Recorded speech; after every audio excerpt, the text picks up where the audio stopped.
Good evening and welcome to the annual meeting of the Council. I'm Councillor Billy Drummond, Chairman of West Berkshire Council. The meetings are being live streamed via YouTube, so members of the public are able to follow proceedings.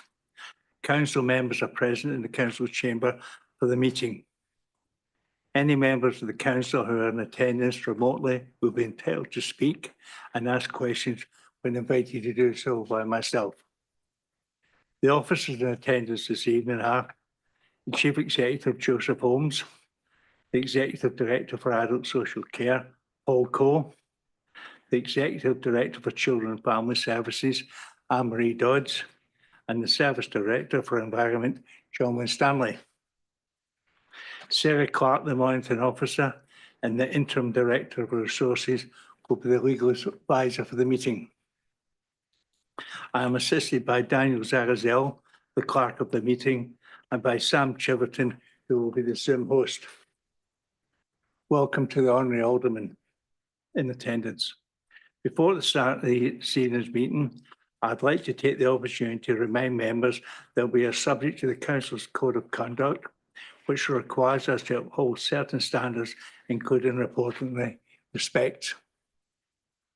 Members across the chamber may not always agree with one another, but I would ask that in our disagreements, we endeavour to always be respectful to others' views.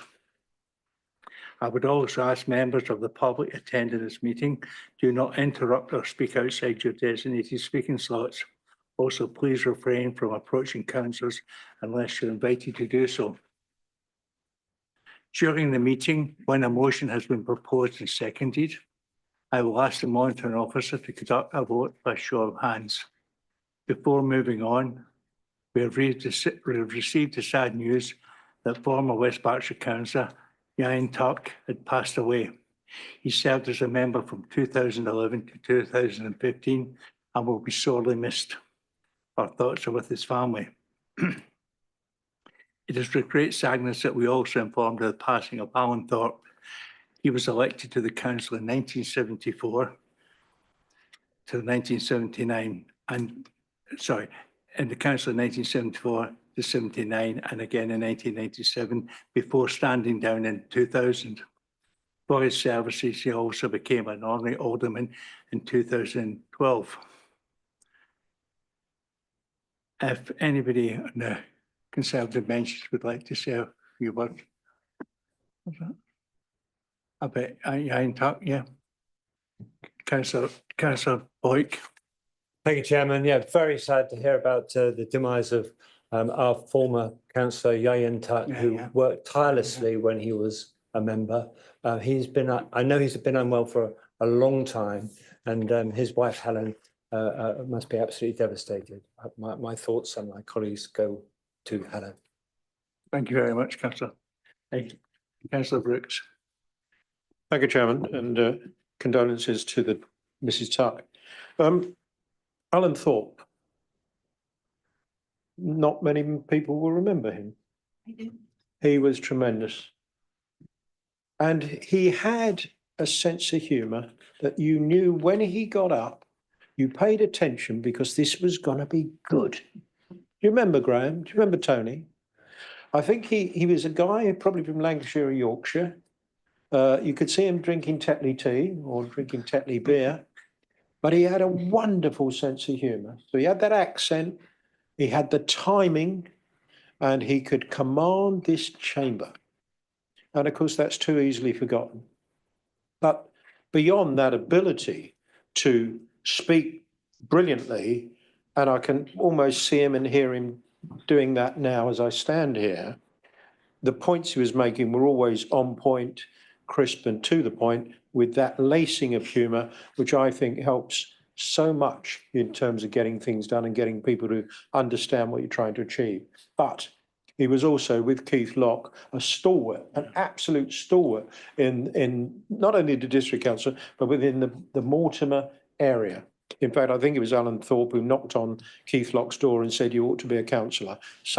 We've all been there, haven't we? So Alan Thorpe, a giant in his time within the old district council, and then he stood down pretty much shortly after we became a unitary council. My thoughts go out to his wife, and I will remember him very, very, very fondly. And I just want people to reflect on, well, with you and Tuck, people who do a lot of work for the community, in Alan Thorpe's time, a lot of commitment, huge commitment to his community, to the people of West Berkshire and Newbury District as it was. Thank you, Chairman. Thank you, Councillor. Councillor Cotton. Thank you, Chairman, and of course, my commiserations for Mrs. Tuck as well. But I didn't know him. I did know Alan Thorpe. He was a delightful man. I think Councillor Brooks has stolen my thunder as he normally does. He had not wicked, but a very funny quip. Always at appropriate times and never offensive.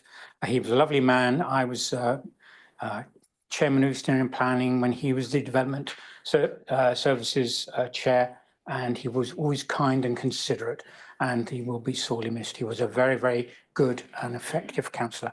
Thank you.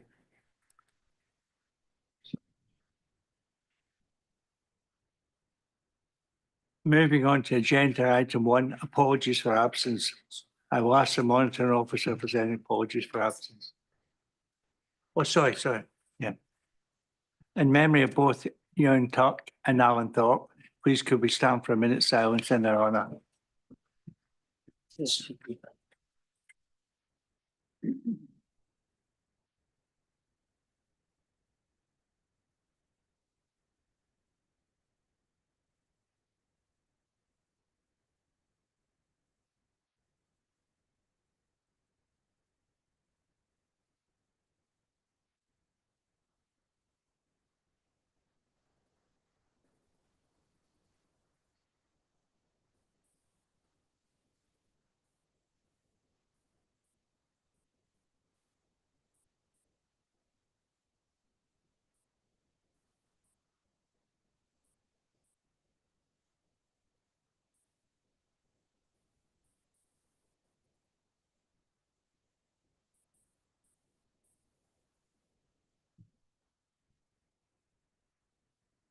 Thank you.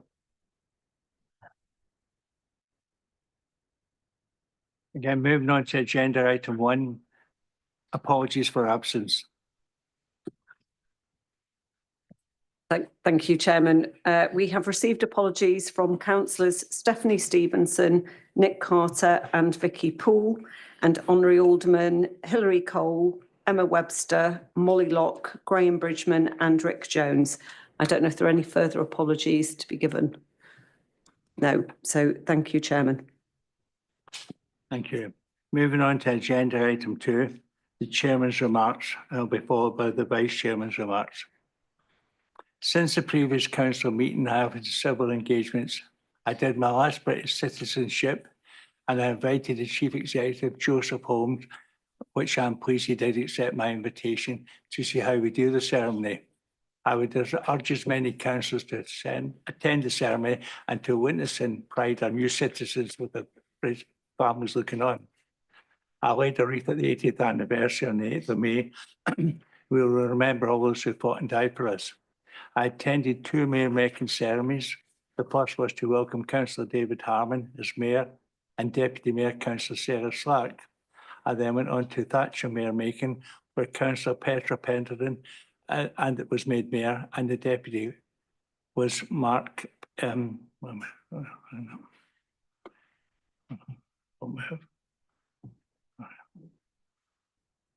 Technology for you. Yeah. Was Mark Lillycroft. I wish both new mayors and their deputies well in 25-26. I'd now like to thank Councillor Tony Vickers as Vice Chairman and Councillor Martha Vickers, the Vice Chairman's consort, for their time, support over the previous year. Councillor Vickers has stood in for me on several occasions and has done a fantastic job on my behalf in representing this council. I'd also like to thank Councillor Jeremy Cotton. He has also stood in for me once occasion at the British citizenship ceremony. I'd like to thank my chairman's consort, Mrs. Sharon Drummond, my wife, whom I love dearly, who has been patient, supportive, and my best friend for the last 47 years, when she accompanied me at many of the civic events that I attended. I'd also like to thank Sarah Clark, the monitoring officer, and Nikki, the deputy monitoring officer, I can't remember her surname, for all her help and expertise with the briefings and running smoothly all of our meetings. Thank you, ladies. I'd also like to thank Melanie Booth, Ben Ryan and Darius Sarazel, who manage my diary. Although I believe that the chairman should have a line, although I believe that the chairman should have a line in next year's budget to help manage the role of chairman. No pressure, Councillor Brooks. In the past year, I've done 112 engagements in total. Here are some which I always remember. The Newbury Remembrance Day service in the Market Square and the Remembrance service at Area Welford, Mayor Macon in Newbury and Thatcham, the screening of the Hardest Bridge at Bowler's Arms, which was an excellent film. 25 years annually of Greenham and Crookham Commons reopened to the public. Greenfest, swearing in of the new High Sheriff of Berkshire, the King's Award for Voluntary Service, the swearing in of Bishop Mary of Reading, Children in Care celebration event at new previous courses, Upton Nervet Railcrash Remembrance event, the opening of Faraday Football Club, and Parkinson Day events. And how could I forget meeting the one and only Mr. Paddington Bear, who has made Newbury famous. We ended up in the New York Times, the Washington Post, and even mentioned on Saturday Night Live in America. People often ask me what is the best thing event I've ever attended. The answer is always all of them. They are so pleased just to hear me say thank you for all they have done in your community, and see the smile on their face is a complete joy to me. I would like to finish by saying that being chairman of West Berkshire over the last year has been truly humbling. I'd like to thank members for putting their faith in me to carry out the role as chairman, and one I will truly remember. Thank you very much.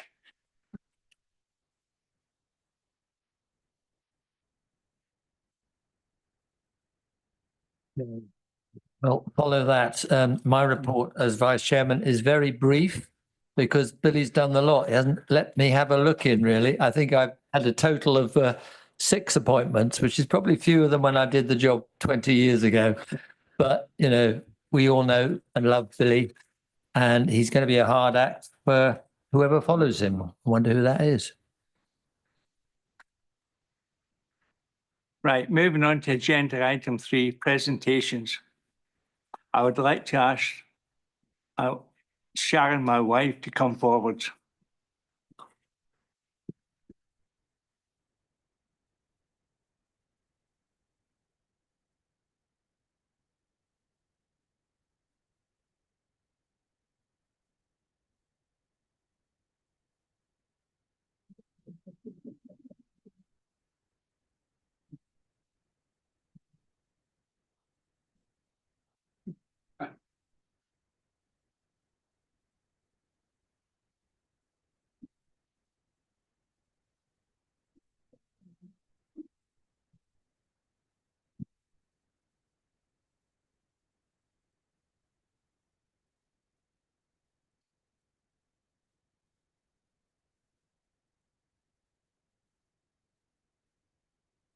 Moving on to agenda item 4, election of chairman for the municipal year 2025-26. Could I please ask for nomination for chairman? I'd like to nominate Councillor Tony Vickers. Thank you, Councillor Gaines. Is that proposed and seconded? Councillor Foote, thank you very much. Thank you very much, Chair. I'd like to second Councillor Tony Vickers' appointment. Thank you. Were there any further nominations? No. Would the proposer and seconder like to make a short speech in support of the nominations? Yes, please, Chair. Tony joined the Liberal Party while still at sixth form after being returning officer in 1964 at Wellington College mock elections. He's been a member ever since. When he started just 3 years, what started as just 3 years in uniform in the army ended 20 years later in 1995. He went on to specialise in the RE survey branch, which is how he landed at the military survey base at Denison Barracks in Hermitage. After several postings, including Australia, he returned to his home base again in Hermitage. However, he was then posted to MOD at Feltham and had to vacate his married quarters. With 3 sons at local schools and in the area, and Martha now qualified as a health visitor, they decided to make Newbury their permanent home. So they bought a house in Newbury in 1987 and still live there today. Tony took early retirement in January 1995 and was elected by the Lib Dems to stand in the No Hope Kintbury ward. The month after he took retirement, he won. I met Tony and Martha about 20 years plus ago when I got involved in local politics, so I've known them both that long. They're both very strong Liberal Democrat supporters and are deeply involved both locally and nationally. As you all know, Tony was my running mate in 2023 in the election campaign. We spent endless hours doing all the things necessary to engage our residents, but the difference this time was we did it mostly by travelling in his electric car or wearing out our shoe leather. Tony is extremely knowledgeable on a wide range of subjects. I was fortunate when I took over from him last year on the planning portfolio, as I got an extremely detailed turnover. I cannot recommend him enough for the position of Chairman of West Berkshire Council. Thank you, Chairman. Thank you. Councillor Foots.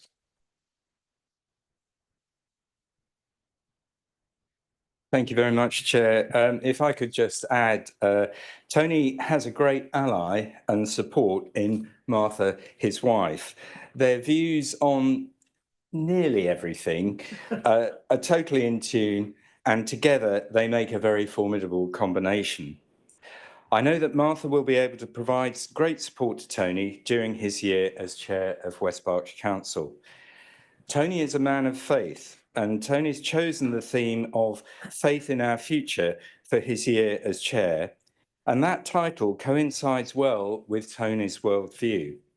Our stewardship of nature and the pressing need to preserve and enhance it, and the constant striving for true and meaningful social justice. To bring all our communities together, both faith communities and non-faith communities. I really look forward to Tony's year as chair of this council, and I know he will work tirelessly to support all in our community and to support our wonderful natural environment we're lucky enough to enjoy here in West Berkshire. Thank you.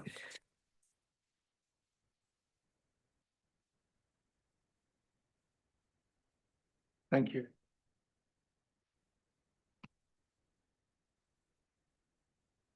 You're keen to try and get away. Please could I ask the monitor office to conduct a vote by a show of hands, please. Thank you, Chairman. Can I please ask all members in favour of the proposal to raise their hands? Thank you. Any against or abstentions? No, I can confirm, Chairman, that Councillor Tony Vickers be elected as Chairman of Council for the 2025-26 municipal year.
This is your life.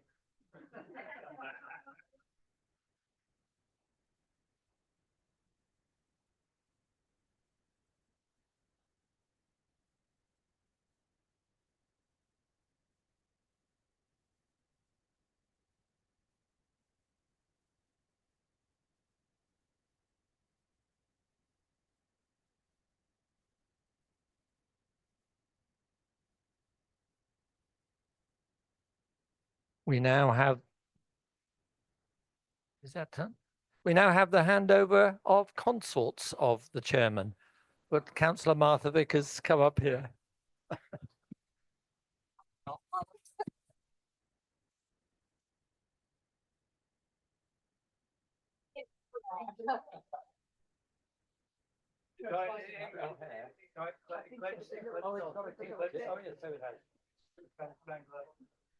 Yeah, she's got a bigger one than vice chair.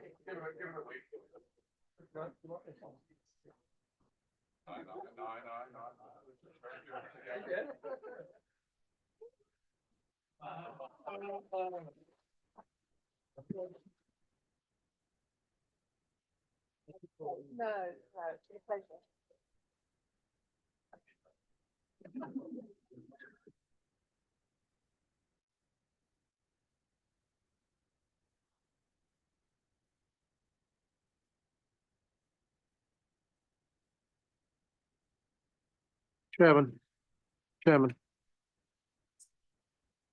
Doesn't recognise his name yet. Chairman.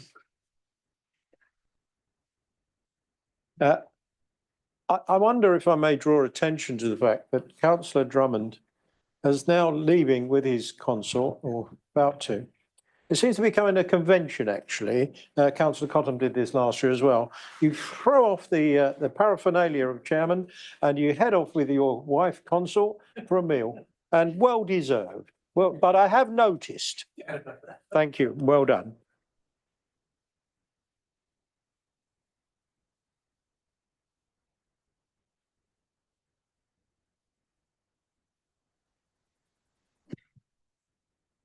Members, it's an enormous honour to have been put in this position in the chair. And in accepting that honour, I would like to say a few words about my theme for the year, which Councillor Foote alluded to. You know, I've had almost 20 years to think about this, and let me explain.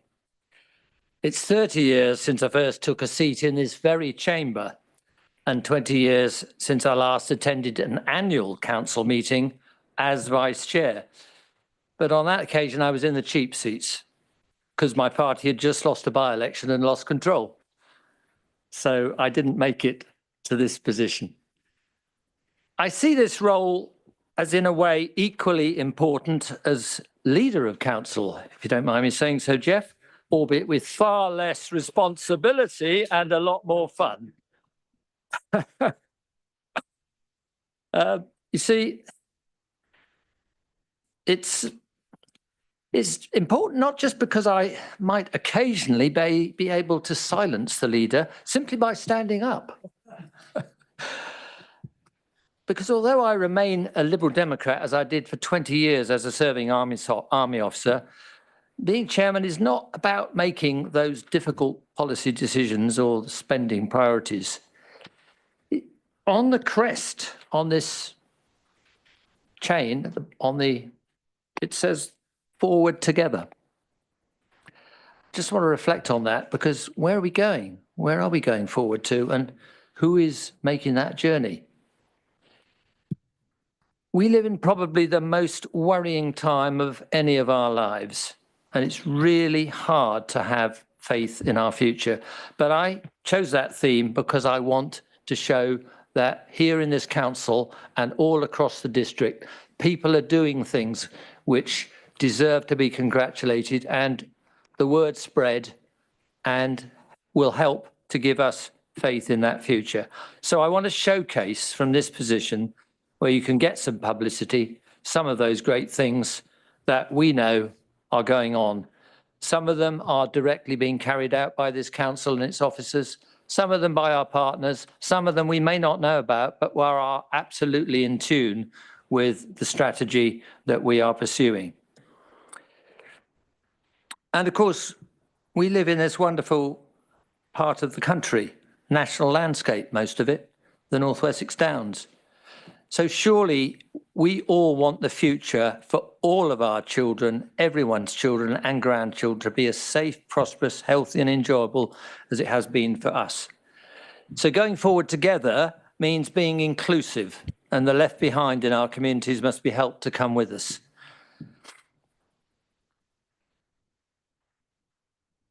I'm particularly keen to hear about and celebrate things that help achieve sustainability. As Nigel says, I'm passionate about the need to tackle climate change and at the same time to keep our local environment looking as good as it does.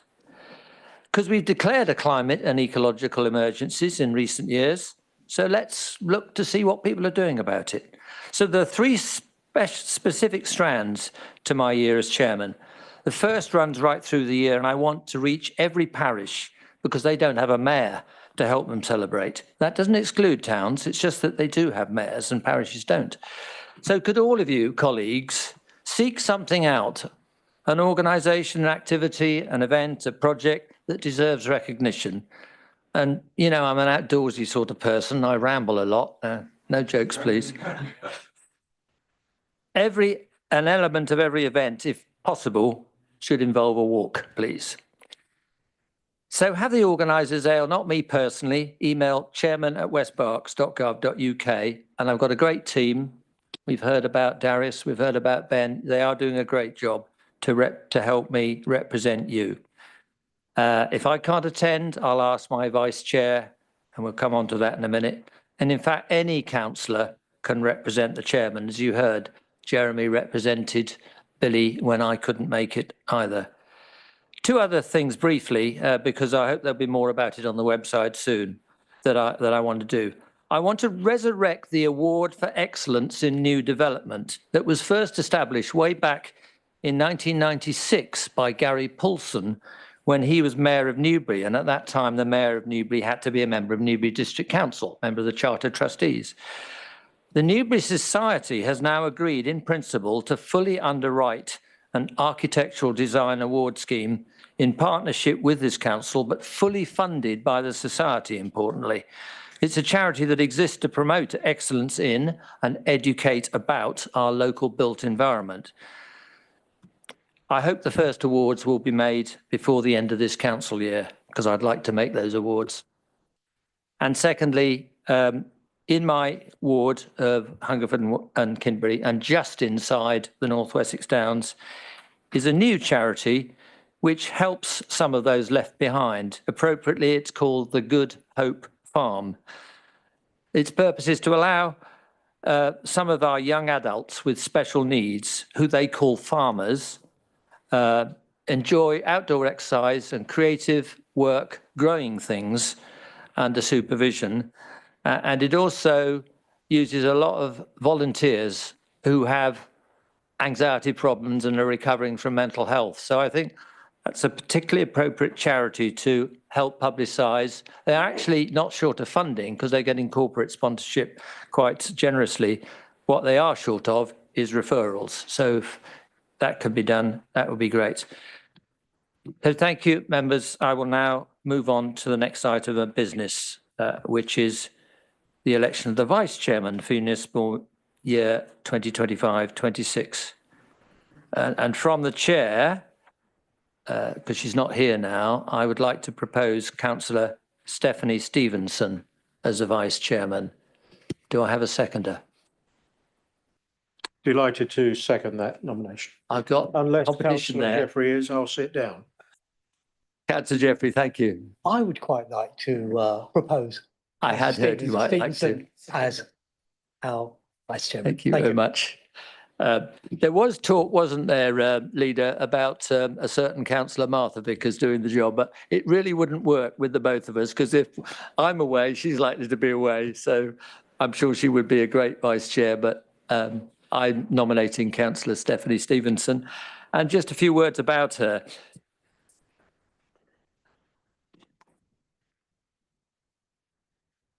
Oh, sorry, I should have asked for further nominations. Are there any further nominations? No, there being none. I have to, yes, I will carry on with what I was going to say in support of the nomination. She can't be with us this evening because she has a prior engagement representing Thatcham British Legion at the Legion's National Conference in Harrogate. Like me, Stephanie spent many years of her working life in our armed services. She was a WRAC captain. Unlike me, she's continued to be actively involved in many uniformed organisations since she retired from the Army. She's our Armed Forces champion. She is our representative on the Police and Crime Commissioners panel. She was involved with the Thatcham Neighbourhood Action Group, which was a police-led initiative since its inception in 2003. And she's volunteered with the Royal Berkshire Guides, mostly the local rainbows. Also, for 21 years, she was a teacher, ending her career at Castle School, teaching SEN students. So I really hope you will support that nomination. As soon as Stephanie's back, we will arrange for the ceremonial signing and award of her Vice Chairman pendant to be videoed. That's assuming we all get the vote done. I now invite the Councillor Jeffrey to say a few words, if you wish. Mr. Chairman, yes, I would like to say a couple of words. I was also going to say that Stephanie is sorry not to be here, and I was going to say it was for the same reason that you have just told us about, that she's up there with the Royal British Legion in Harrogate. Tonight, Council, I'd like to say some more about Stephanie, and the difference is that I can tell the truth, partly because she's not here, but partly because the truth needs to be told. Stephanie, unlike me, can see the world and the value of things that people do that she meets within our world.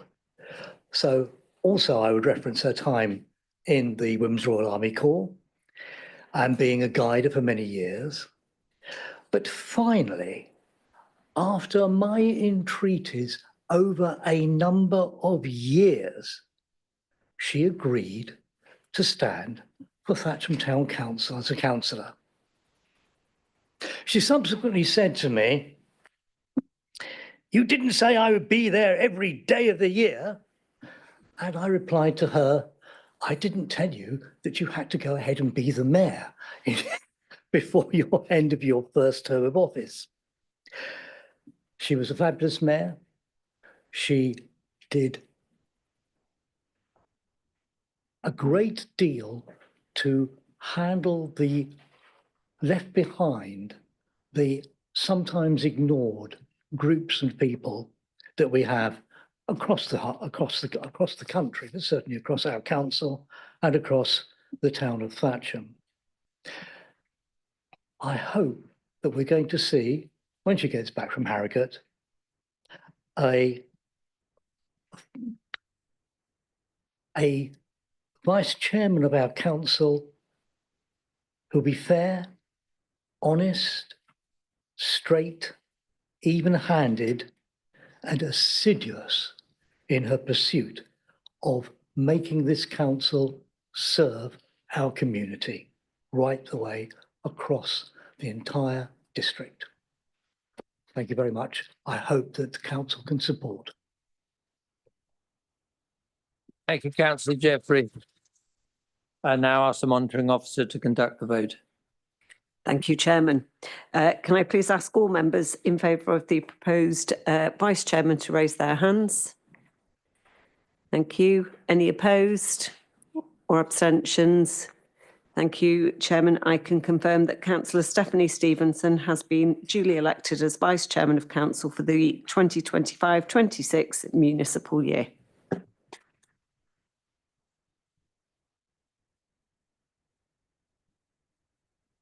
I now invite guests, members of the public, if they wish to leave, to do so. I can see they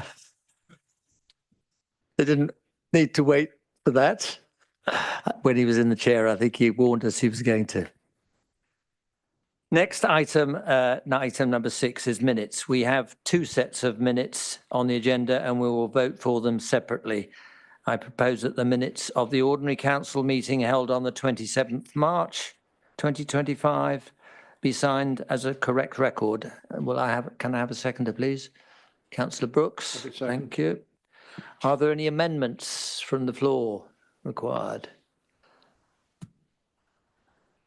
In that case, I think we have a vote by show of hands, don't we? Thank you, Chairman. Can I please ask all members in favour of the minutes to please raise their hands?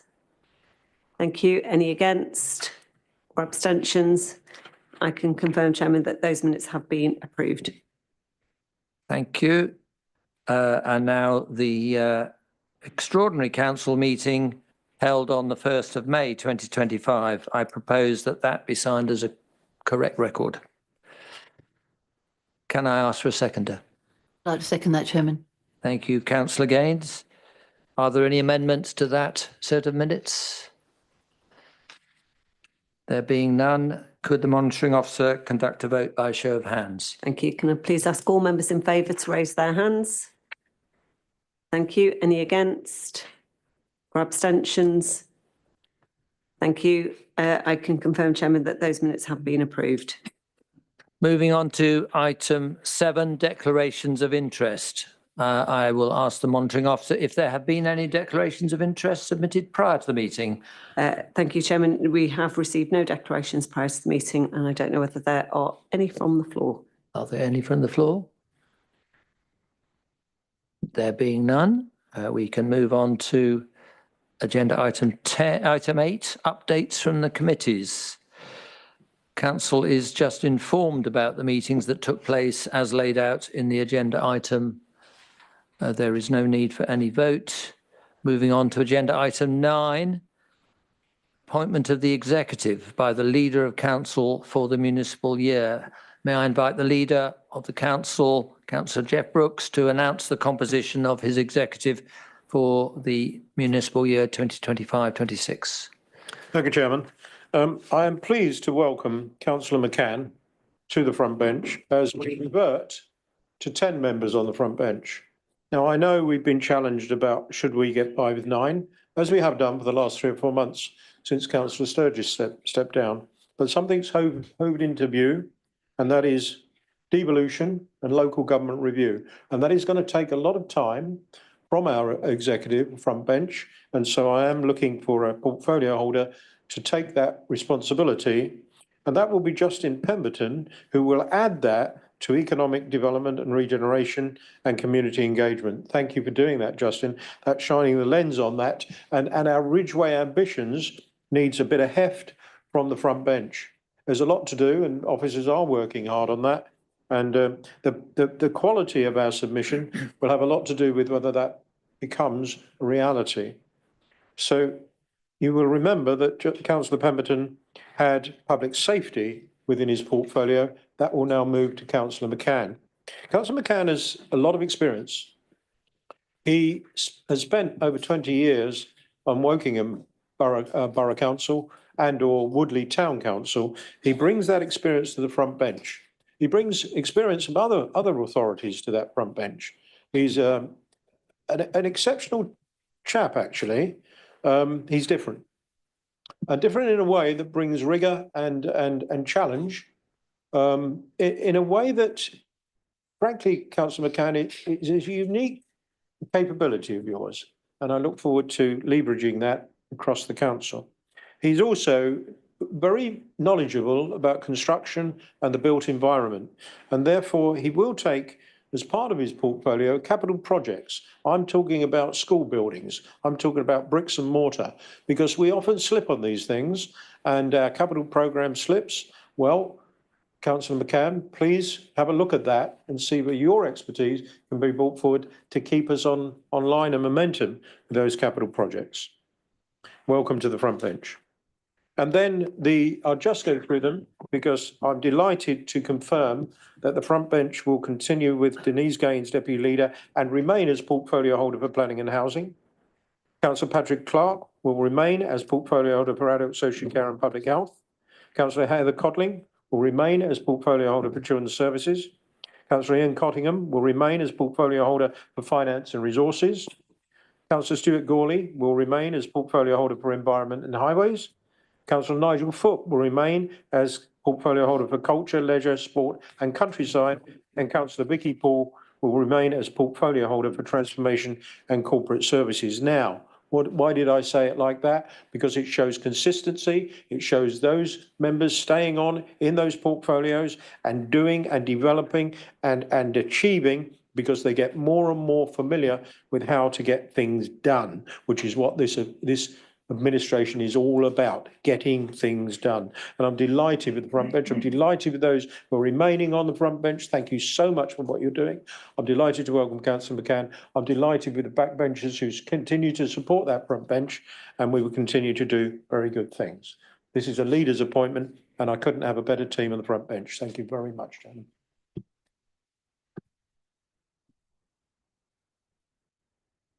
Moving on to a new item on the annual meeting agenda, the leader of the council's annual. Oh, Chair, sorry, I didn't see your hand. It really, I mean, there isn't. Yeah, I'll allow you to speak, Ross. Yes. Thank you very much, Chairman, and congratulations to you, Chairman, on your appointment. And thank you, Leader, for taking us through your executive appointments there. I have to say I'm incredibly disappointed that you've gone immediately back to 10 executive allowances. That's nothing personal against you, Councillor McCann. Congratulations to your position. But you'll recall, Leader, that at the Budget Council, we strongly debated, didn't we, lots of cuts, like a reduction in winter gritting, charging for replacement dog waste bins and litter bins. We've got a reduction in bridge maintenance. We had quite the powerful attendance of many of the resource centre staff coming here to object at the cuts to their service. So to immediately go to another executive allowance doesn't set a good example to the rest of the council. It doesn't set an example to the rest of our residents either. You'll recall that when the council went from 52 to 43 councillors, the then Conservative administration cut the number of executive members from 10 to 9. And I think we did pretty well over that period. So now nearly 25% of members of this council are taking an executive allowance. I think that's very unfortunate, and to do so quickly after going down to 9 really demonstrates quite a bit of cynicism, and I'm very disappointed.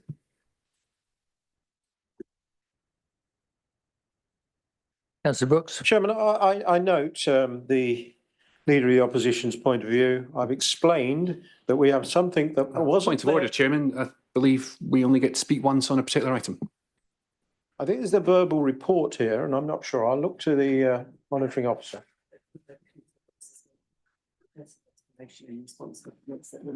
This is a point of personal explanation in response to a specific point. Leader of the Opposition, I've explained why I believe we need that extra resource on the front bench. I believe that's value for money if we achieve our objectives in devolution and particularly local government review. Thank you for your comments. Now we can move on to this new item on our annual meeting agenda, which is the Leader of the Council's annual reports. I invite the Leader of Council to make your report. Chairman, the administration has faced very significant challenges in the last 2 years, with considerable service pressures, particularly in adult and children's social care needs and children's special educational needs. And these have dramatically stretched our finances. It is quite clear that councils across the country are not funded properly. We currently spend 64 pence in every pound on these vital services to support our most vulnerable residents. We do not and will not choose to cut those services to fill more potholes, but more of that is later. So faced with such financial challenges, this administration has had to get very involved in improving and transforming the way the council works, doing things smarter and better and with much more pace and energy. As examples, we have improved our recruitment rate by 29% in the last 6 months by simplifying the application process and reducing the number of people dropping out of the process by 40%. We relaunched an internal recruitment referral scheme, which has supported the council to fill some of our hardest to fill roles in planning, ecology and taxation. 7 referrals since the relaunch. We also won the large employer award for Berkshire Training Consortium for the provision of 130 apprenticeships throughout the council. We have made significant savings by reducing the number of temporary workers from 270 to 115 and converted 59 temporary workers to permanent employees. This has led to an annual reduction of nearly £6 million in temporary worker costs. Vital savings that have had a huge impact on our ability to respond to essential service demands. These things matter. And staff turnover has fallen from nearly 15% to just under 13%, fulfilling our manifesto commitment to make West Berkshire Council an employer of choice. We have revitalised the senior management team, recruiting a new CEO and new executive directors of adult social care and children's services, supported by 8 newly appointed service directors. That is 10 senior appointments out of 14 posts at service director level and above. And all those appointments are helping make this council stronger, more ambitious and better.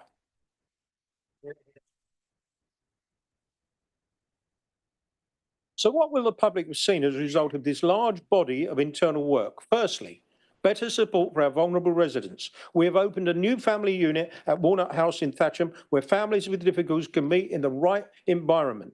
We have repurposed Walnut Close to provide a temporary accommodation unit in January. And in January, before this unit opened, we had 36 children in bed and breakfast accommodation. As of the end of this week, we will have no children in bed and breakfast accommodation. Our adult social care service was assessed by the Care Quality Commission as good. This is a very challenging inspection regime. This is impressive, and I congratulate our officers on this achievement. We are supporting residents with their health and have rolled out the community wellness outreach service across West Berkshire, giving vulnerable people checkups, picking up physical health risks and offering health advice and treatment. And we have launched a new £90,000 Let's Get Mindful project for projects supporting people with mental health challenges. We are investing in our young people in schools.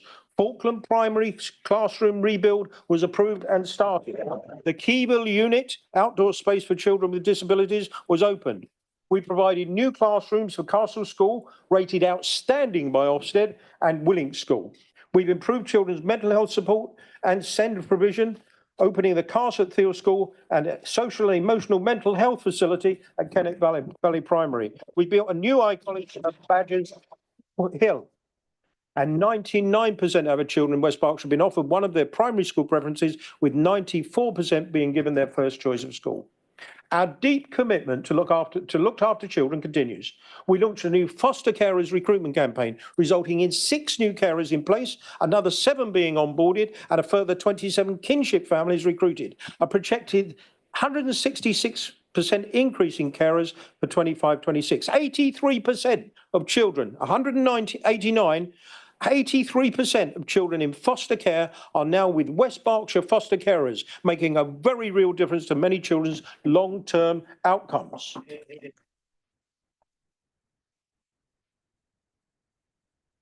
Our public protection partnership, assessed by an external peer review last year, is performing well and delivering high-quality outcomes for residents and businesses, has recovered or prevented the loss of around £400,000 for residents that have been scammed, investigated nearly £1.5 million worth of fraud and unfair trading cases, and seized counterfeit goods with a retail value of many hundreds of thousands of pounds. And the West Berks Community Alcohol Partnership was awarded the Spotlight Award for exceptional youth education on the dangers of alcohol in conjunction with Newbury College. We are improving public facilities, roads, homes, transport and leisure. To date, we have helped provide 469 new affordable accommodation homes across the district on our path to creating 1,000 such homes by 2030, as we committed to in our manifesto. We are nearly halfway there. We are achieving at pace. We have brought football back to Faraday Road, opened the refurbished Lido, spent nearly £5 million on Northcroft Leisure Centre, opened the Hungerford Modular Dance Studio, refurbished the Kennet Sports Centre, and are currently installing a 3G pitch at Cotswold Leisure Centre in the east. We have increased leisure centre attendance and membership, and all these improvements have helped West Berkshire improve its ranking to the 5th highest of 317 local authorities with a percentage of adults classified as active.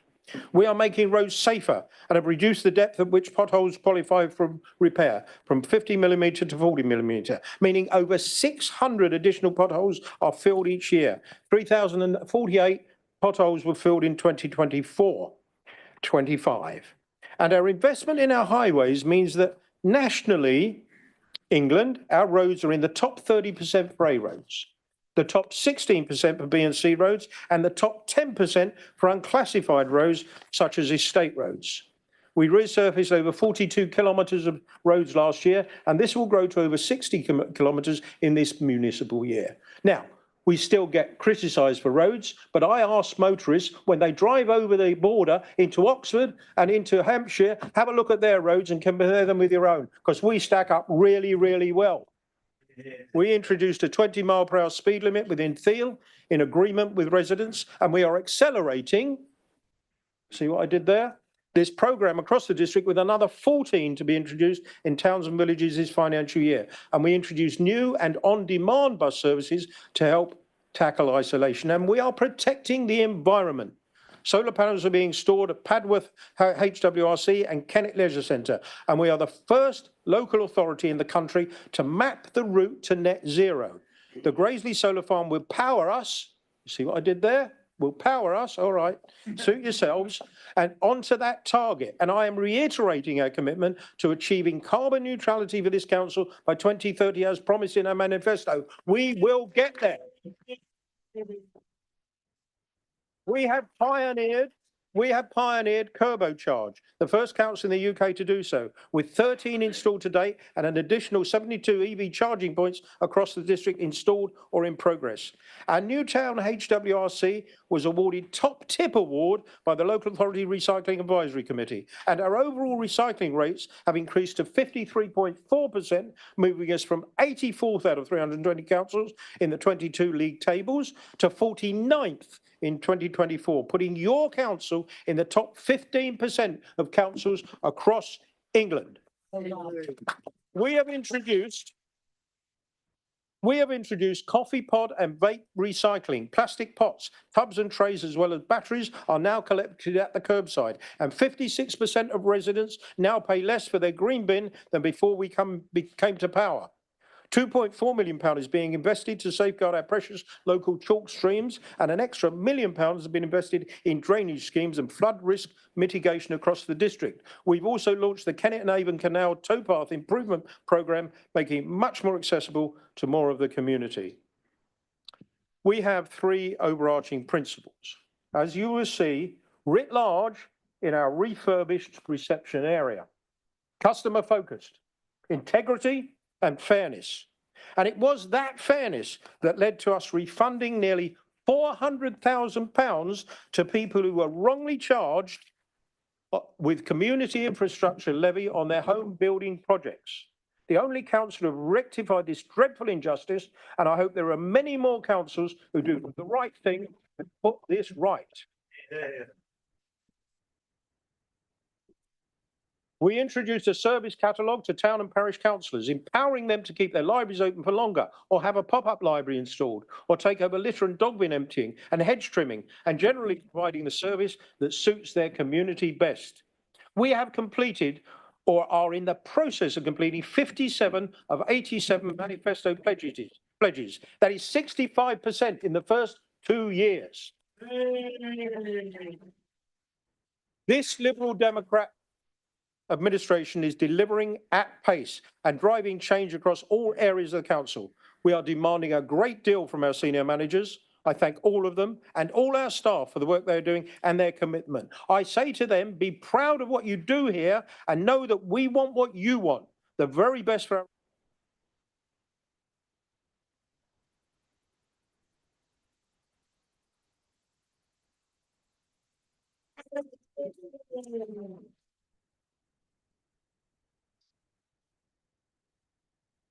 I am now to invite the leaders of the opposition groups to ask questions of the leader on the points he made in his report, starting by Councillor McKinnon. Thank you very much, Chairman.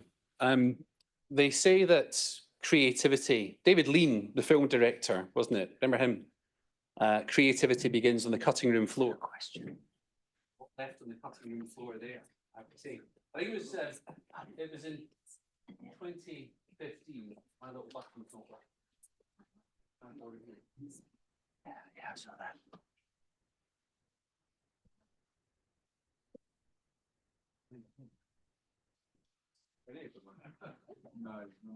Is this the new regime of the chairman? What, to take your power away?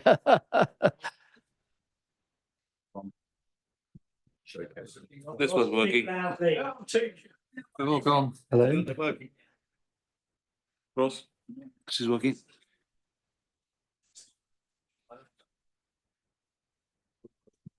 You have a spare one because I've got no vice chair at the moment. Hello. Right, here we go. This one is working. It was in 2015 when I think a lot of Scottish nationalist MPs were elected to Westminster, you know, that massive group. And they took to clapping like seals whenever one of their members made a little zinger or a point. And I thought it lacked decorum then, it was cringeworthy, and I have not changed my opinion. There was more cringe than an out-of-control washing machine. Just, Councillor McKinnon, it is really only questions and not a speech that is allowed under this agenda item. According to what part of the Constitution is that, Chairman? I think we get to respond to agenda items. I did read it in the Constitution.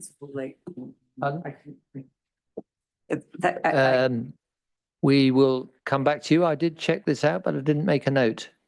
I can advise. I will be advising in a minute. I'm sorry if you can think about a question while we're waiting. How many questions do I get, Chairman?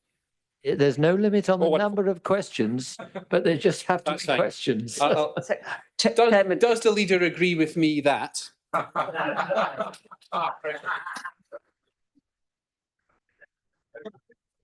And the first question is about pedestrianisation. Why are you proceeding with the extending of pedestrianisation of Newbury Town Centre when you were forced to have a consultation and the vast majority of residents said, no, don't do it. You're going ahead with it anyway. And can you answer that question in the context of your manifesto commitment, which says providing detailed information when carrying out consultations so that residents can make informed decisions? Why are you ignoring them, Jeff? Councillor Brooks. Thank you. And it's your 20 minutes. You use it as you want to. I could rule that out because I didn't mention pedestrianisation, but I'm not going to. It's a trial. It's a trial. It starts Monday. It's a trial. And people during that time will be consulted. Now, ask yourself another question. During the period in 1998, this side were putting in pedestrianisation during the daytime. A lot of people didn't want it then. A lot of people said, no, this will never work. If we went back to those people now, do you think they would want us to take it away during the day? I put it to you, they certainly wouldn't. And so we are doing a trial. We are starting it on Monday, and during the summer and into the autumn, we will be asking people their views and watching it very carefully. It is, I say it again, a trial, a traffic regulation order for an experimental road change. And as in 1998, people got used to it and would not want us to put it back to traffic during the day. I believe they will not want us to put it back to traffic during the evening. People generally don't like change. I understand that, but we'd never change anything if we didn't try. And this is a trial. Do you have further questions, Councillor McKinnon? Yep. Yes, thank you. So can I ask then, why did you consult residents before going ahead? And why are you ignoring the fact that they told you no? Do you know better than the residents? We know that a trial in reality, as opposed to a theoretical position, is the right thing to do. Let's see how it works. And fair-minded people will understand that let's see it in operation. Yes, we understand there are people through that consultation are worried about it and against it. Now we are going to trial it. And frankly, I will say to you, if in 2 or 3 months' time it's palpably not working, then we'll stop the trial.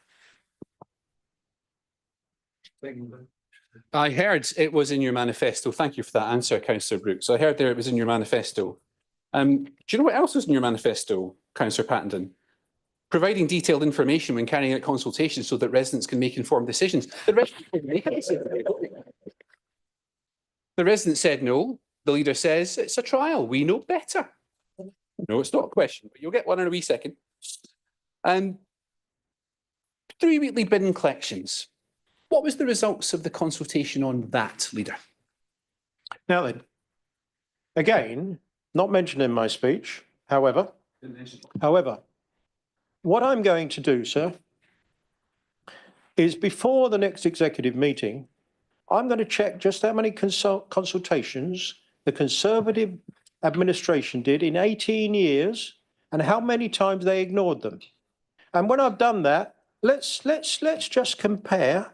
Let's just compare how many times your administration ignored consultations. So don't talk to me about ignoring consultations. You did it time and time and time and time and time again.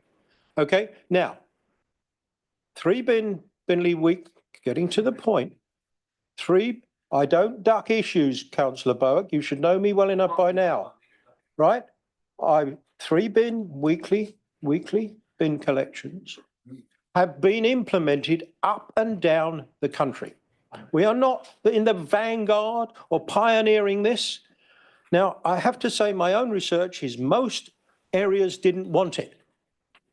And again, when it settles in, most areas say, yeah, works fine, thank you. I use my food caddy now, which takes the processable waste weekly, and I don't have a problem with it. And I can get a bigger bin if I need it. And frankly, I wasn't putting my bin out every 2 weeks anyway, because it was only a third full. That's what we're getting from other areas. So again, people don't like change. I understand that. But you'd never change anything unless you were prepared to say, on balance, and through it being done elsewhere, this looks like the way ahead. It can improve our recycle rates. We believe it is the right thing to do. One more question, Chairman. That sounded like a yes, didn't it? We know better than the residents. And it's such a bad look now, 2 years in, to talk about the Conservatives. It's not about us anymore, is it? It's about you. It's about what you're doing. Is it your plan to go to the doorsteps in 2027 and say to the residents, yeah, well, we know we're a bit hopeless, but what about the Tories, eh? The Tories, the bankers, the bonuses, the bankers, the bonuses, the Tories. That's your plan? My plan. Councillor McKinnon, there was no mention in the leader's speech about the election. Look at all we've done. That's my plan. And by golly, we're doing a look how much we ignored you in 2 years than you did in 18, I would suggest. That's my plan. We'll take this to the people of West Berkshire.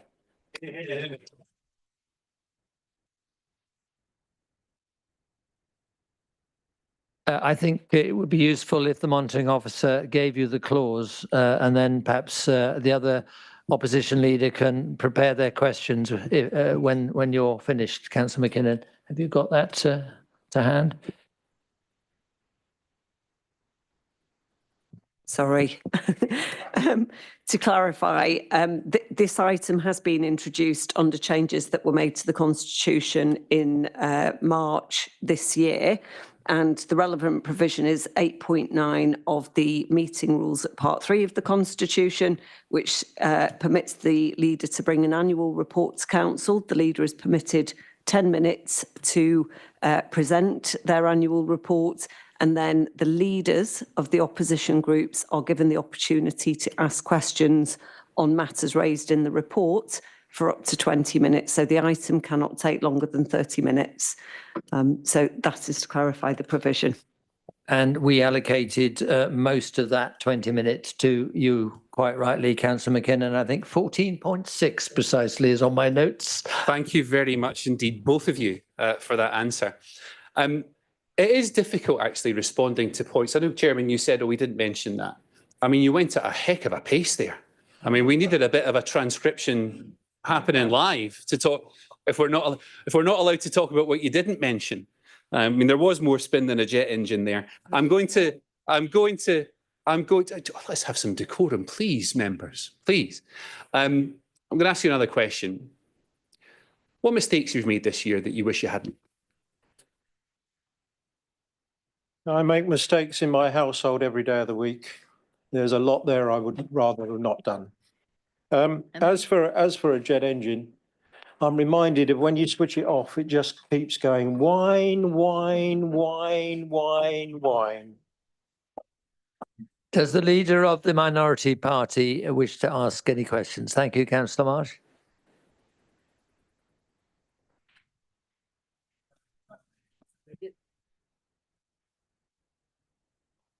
Is that okay?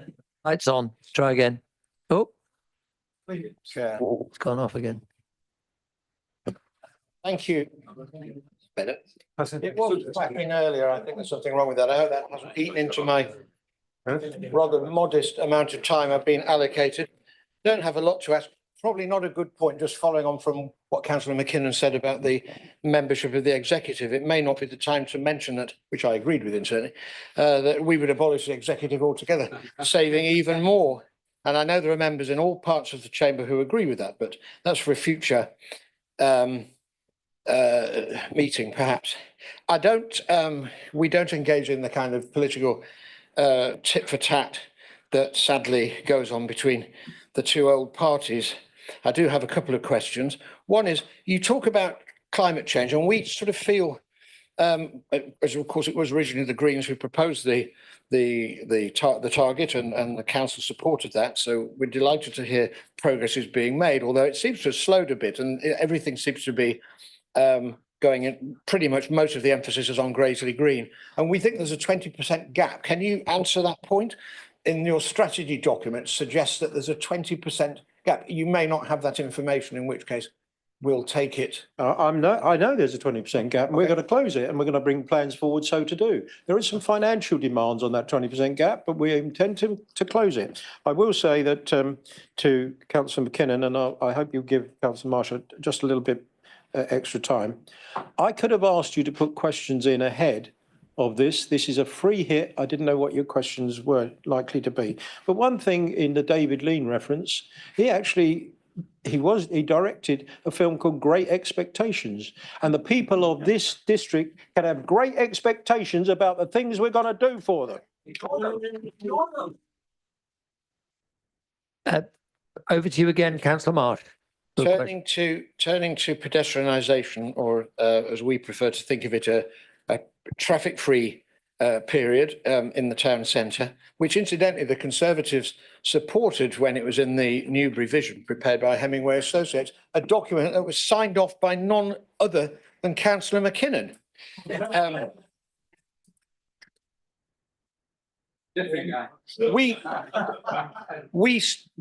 coming to a question. We still support it very strongly, actually. But would Councillor Brooks agree that he and his members should be doing more to make the case? I feel with pedestrianisation, the running, you've allowed the running to be made, particularly on social media, by the people who will find fault with this. And really strongly, almost as soon as this was proposed, you can't go on there without seeing a lot of people and who are opposing it. And apart from Councillor Gawley occasionally very bravely putting his head above the parapet and diving in, I find myself having to defend your policy on social media because there aren't any Liberal Democrats do it. So could you give a pledge that you would be more forceful? A couple of press releases and Stuart going on Facebook occasionally is not going to persuade those people of the health benefits, the active travel benefits, all the other benefits. So, and I would say the same about the bin collections, which I don't personally support, the 3 weekly bin collections, but again, I don't see the case being made out there, and you can't just expect to take people along with you if you're not arguing the case. Councillor Brooks. Social media has an important part to play in our lives. It's not the only media out there, and sadly I find all too often, Councillor Marsh, it's an echo chamber for 30 or 40 people. there are 168,000 people in this district, and we got to get to all of them, and there's different ways of getting to them. But I take your point generally. I was looking for the bid to do more, who are supportive of pedestrianisation, to do more in promoting it to the businesses, to actually engage with it, to start bringing out some of your wares onto Northbrook Street, particularly cafes, restaurants. I'm looking for the bid to do that. Frankly, I take your point, but the proof will be quite clearly in the pudding, and we'll be eating it over the next month or 6 months. Outside. I wish I hadn't said it quite like that, but I have now. We will, but I take your point. But let's see how people get on with these things, please, Councillor Marsh. Thank you.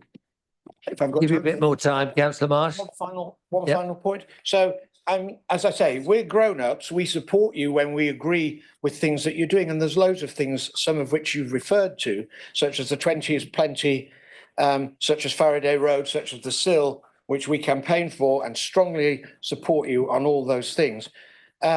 The one thing you will recall from the budget meeting that we strongly didn't support was the proposal to either sell off or outsource or privatise the Phoenix Resource Centre and the other 2 resource centres. And could you just reiterate, for the benefit of the many members of the public who are just as concerned about this as they were in March, when we talked about it at the budget, could you reiterate that if you don't find someone who is able to provide the same service or better for the same outlay, that will not go?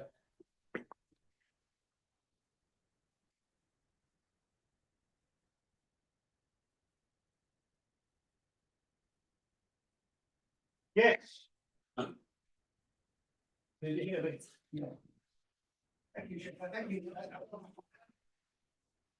Yes.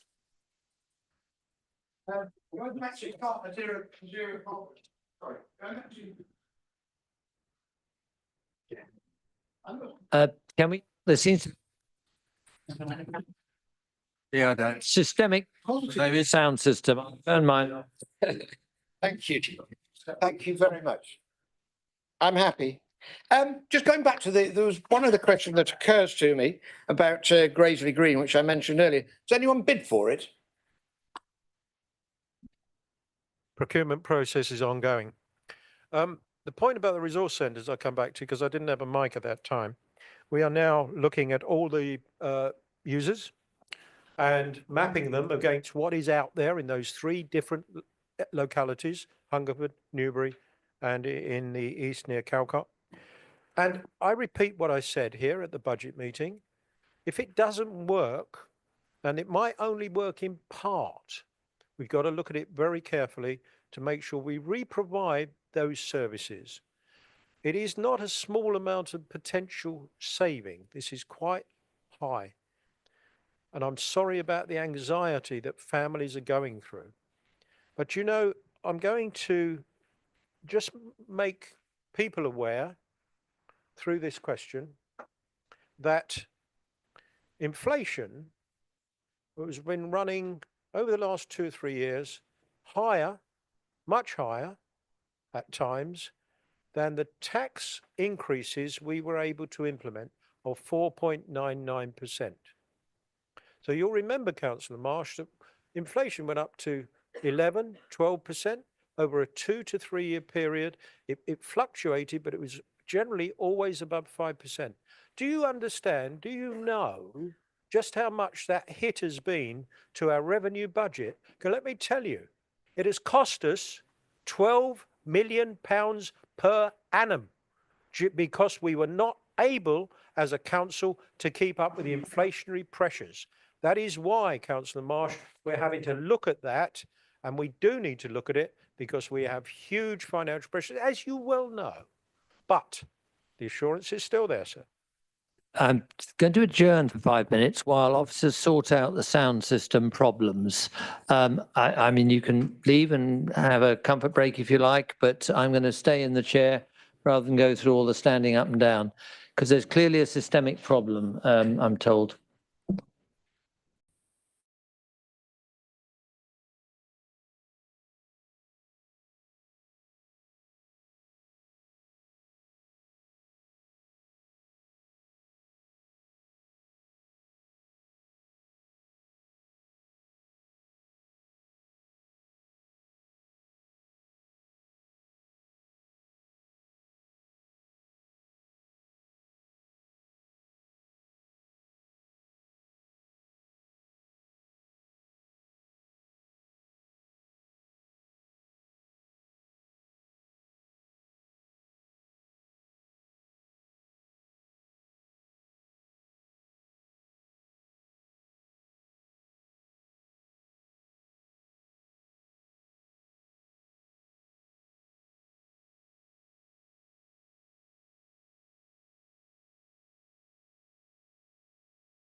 think we've concluded item 10, the Leader of the Council's annual report, and the questions there too. And it is a new item. We are still missing the Leader of the Opposition. I will wait. Does anybody know if he's gone far? He's I don't- outside. He's outside taking in some fresh air or perhaps some. Thank you, Councillor Kander. If you could go and get him back in, then we can resume. I don't want to start without him.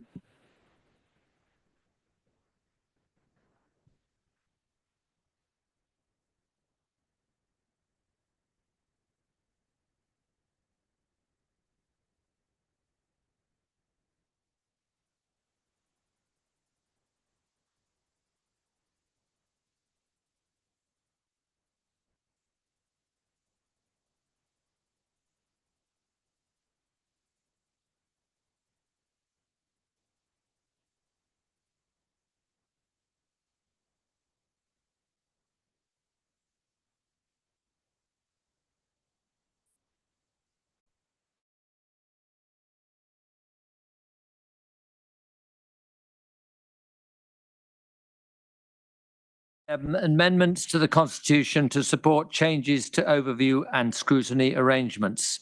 May I invite Councillor Brooks to formally move the recommendation contained within the report?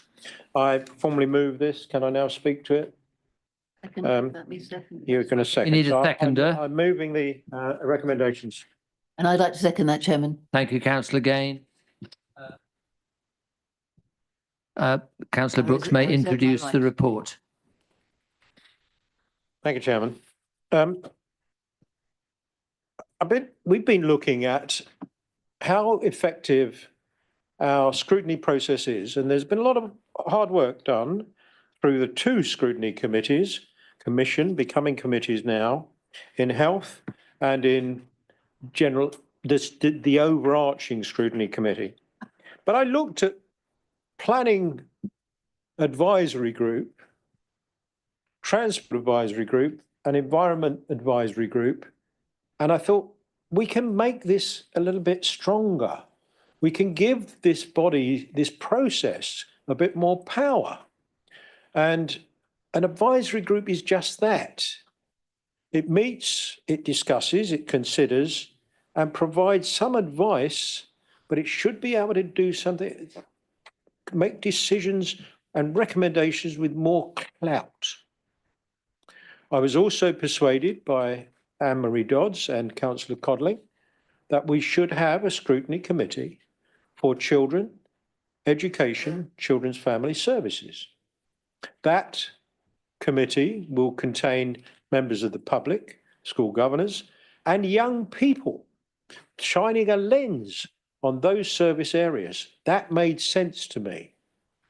We had determined to put adult social care with a health scrutiny committee, and that makes sense as well. Those two go together extremely well. Resources and Place Scrutiny Committee will remain, of course, and has some big work to do in those two critical areas. I say to all three scrutiny committees that are coming into being, if this finds favour tonight, there's a lot of work looking ahead, and there is policy development that those scrutiny committees can do. Don't forget, you can not only scrutinise, you can help develop policy. So spend time looking ahead, and frankly, there are lessons to be learned from looking backwards, but get the balance right.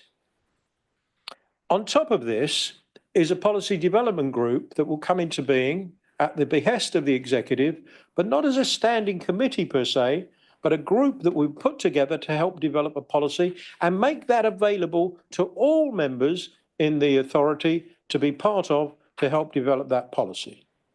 That policy then developed through the policy development group could be called in through scrutiny, go through the scrutiny process. So I believe this will be a lot better. I know that it got some concerns at governance, and I took time out to meet with Councillor McKinnon and Councillor Marsh about that. These will have 9 members each. In fact, the Policy Advisory Group, PAG, TAG and EAG, had 9 members. If anything, this is a reduction in the number of members who might be involved, but policy development group can also involve members. I believe this is a good way forward for the council. It gives more teeth to scrutiny. It doesn't take things away. So I commend it, and I'll talk later, picking up any anxieties or points the chamber and the council may wish to make. Thank you, Chairman. I will now open the debate to the floor. Is there any member that wishes to speak? Councillor McKinnon? Yes, thank you, Chairman, and thank you, Councillor Brooks. Yeah, you did talk to me and Councillor Marsh about this, and we're grateful for that. We're largely supportive of this. When you consider now we've got 3 scrutiny committees, and certainly from our group, we have to find 3 members to go on each of them. It's quite a lot of our members now getting involved in scrutiny. It's not a bad thing, really, is it? People are involved in developing policy and scrutinise the administration. I think that's fantastic. And I agree with you as well that I think this will probably have a bit more teeth and bite than before. So I think it's bringing us into line with a lot of local authorities across the country. It's a good move and I'll certainly support it. Thank you. Councillor Abbs? Yeah, thanks very much. More clarification, if you wouldn't mind, Councillor Brooks, with the ending of EAG, which was as a highlight on this year's progress report, that it had been in existence for a year. When it was set up, and certainly when the Lib Dems first took it over, the whole point was to make it as open as possible and use it as a tool to involve the public in what we were up to and so on and so forth. With its disappearance into a scrutiny commission, could you explain how the public, and especially environmental groups, will still have input into that particular process? Councillor Marsh? You had your hand up. All seems fine. Thank you, Chair. Well, so we welcome the 3 scrutiny committees. It make the division between the different areas seems to make sense. We were talking earlier about manifesto promises, and one that the Liberal Democrats have kept, which I think has been a huge success, has been having an opposition member to chair the scrutiny commission, in this case, Councillor Culver, who's done a fantastic job. And I know personally the huge amount of work, the time she's put into that, and she's done a brilliant job and won a lot of respect for that. And hopefully that there'll be a role continuing in the one of the committees for her. And I must say the same applies to Councillor Martha Vickers, who has already got me involved in the health scrutiny if I should be elected to that. And she's done a very conscientious job too and has a lot of knowledge in the area. So it would be good to see those people continuing in some way in those roles. And we know that you're saying the 3 committees will each have a chair from a different group, which I think is exactly the kind of approach that we like to see and we like to support. I'd just have 1 or 2 points to make and questions to ask about the policy development. I appreciate what Councillor Brooks has said, but in the report, it's 1 paragraph, and it does raise a lot of questions which you haven't answered. I'm just wondering whether you're able to answer a few more tonight. And you know, I raised some of these at the Governance Committee 2 weeks ago. So we were told that the terms of reference were still being prepared. And so when will they be available? Please. The report rather vaguely says membership will be drawn from the executive and backbench members. And you're saying now there'll be nine members of it. I mean, how will that be divided up? Will it be proportionate? Who will chair it? Will that be a member of the executive or one of the aforementioned backbench members? Who will prepare the agenda to cover these areas that were, as Councillor Abbs points out, being covered by the advisory groups?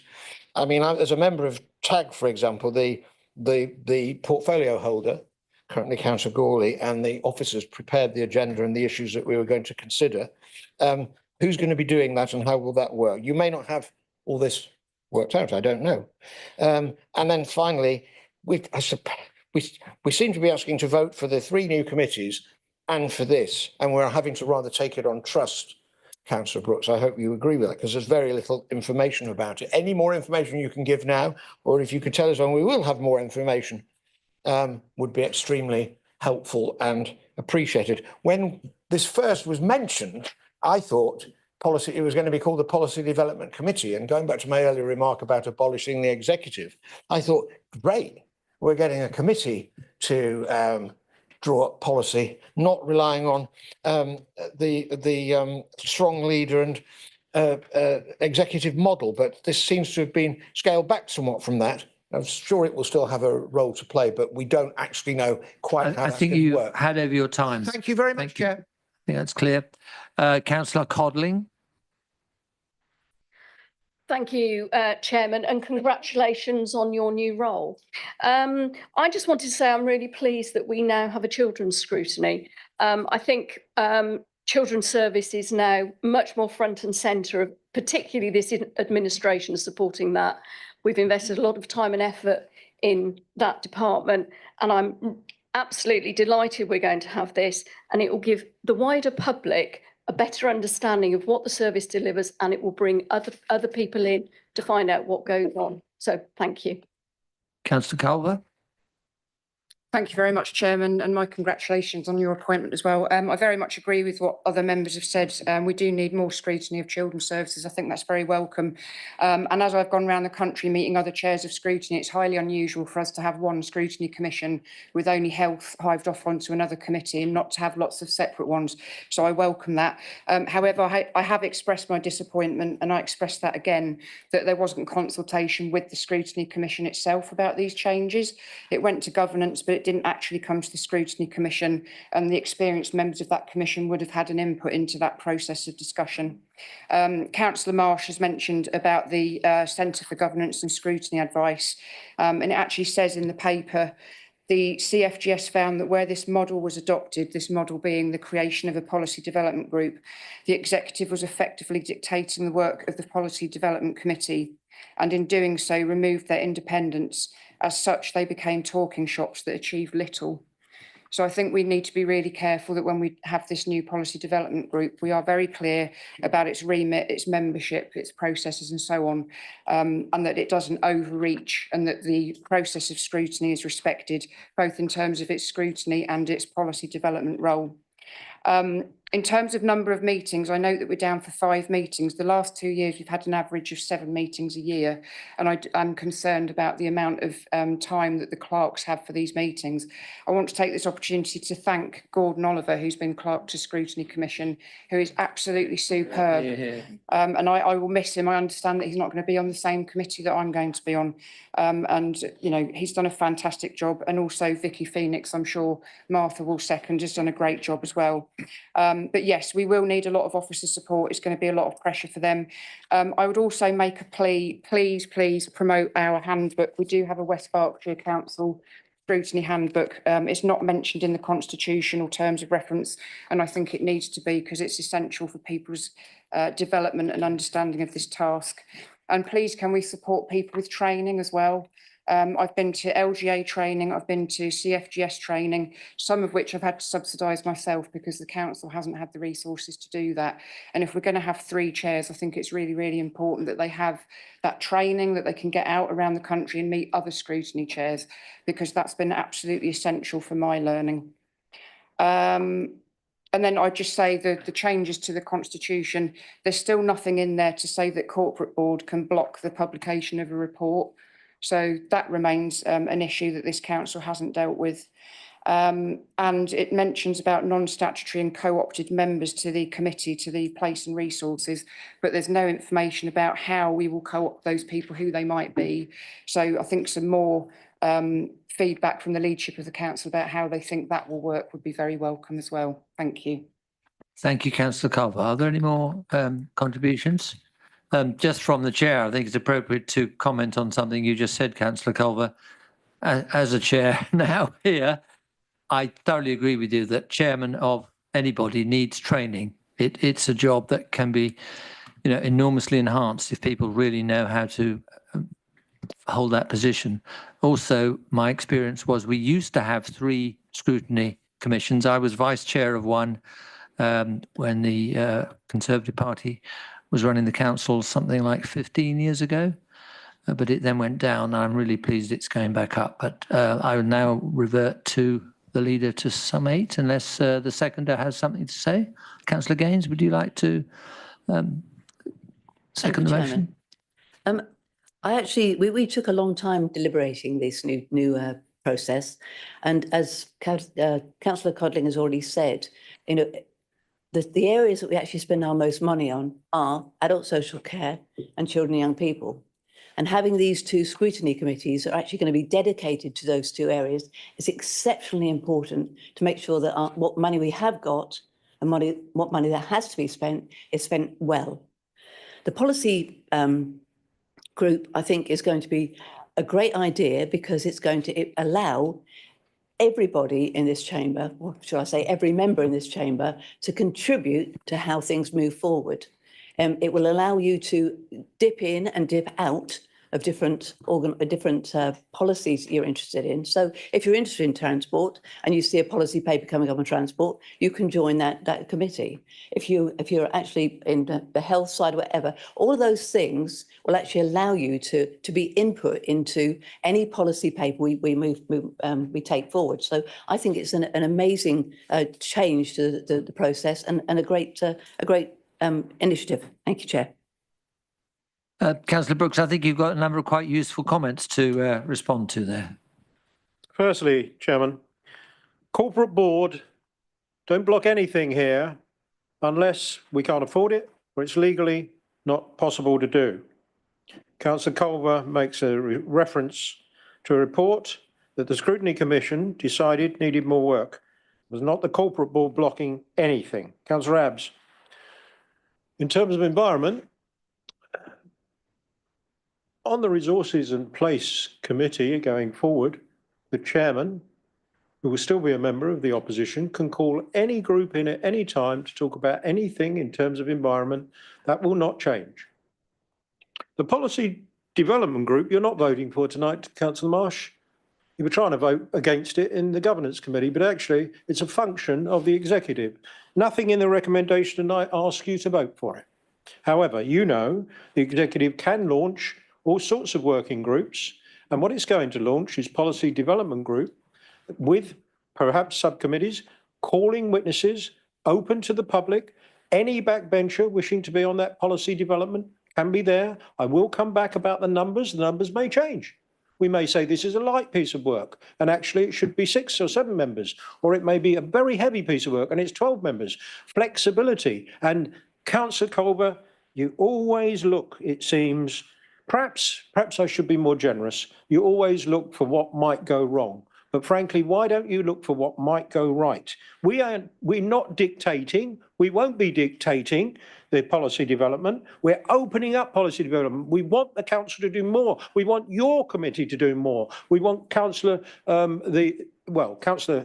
Vickers' committee to do more policy development, and the new Children and Family Services one to do more policy development. Get involved.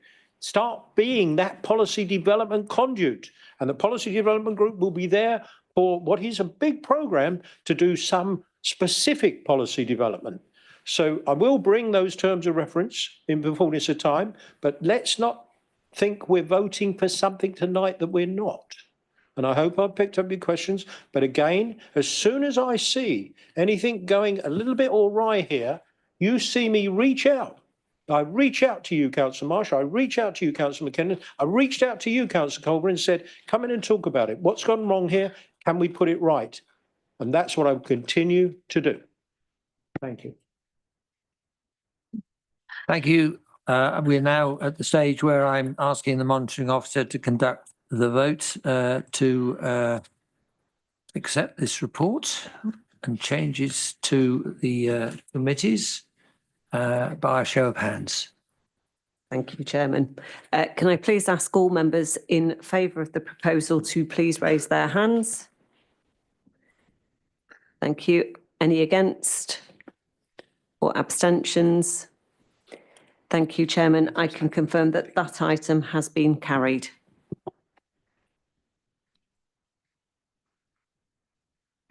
We now move on to item 12, which is the appointment and allocation of seats on committees for the 2025-26 municipal year.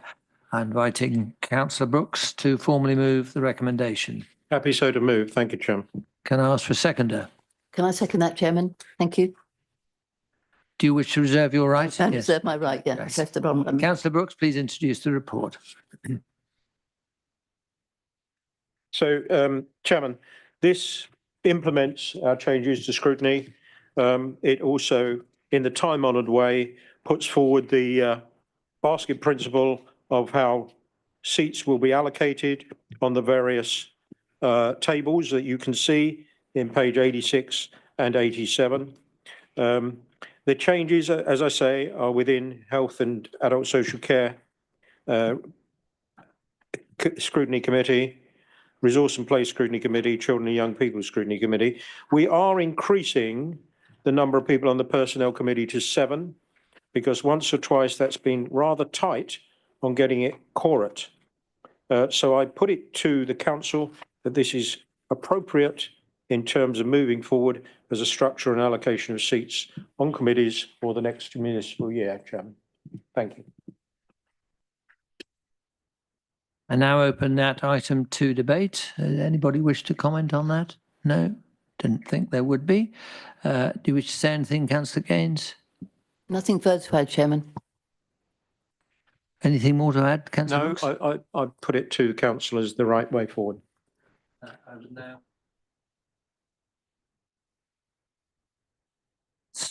Sorry, I will now call on the monitoring officer to conduct the vote by a show of hands. Thank you, Chairman. Can I please ask all members in favour of the proposal to raise their hands? Thank you. Any against or abstentions? Thank you, Chairman. I can confirm that that proposal has been carried. Moving to item 14 on the agenda, West Berkshire Council Member Charter. Oh, well, I missed something.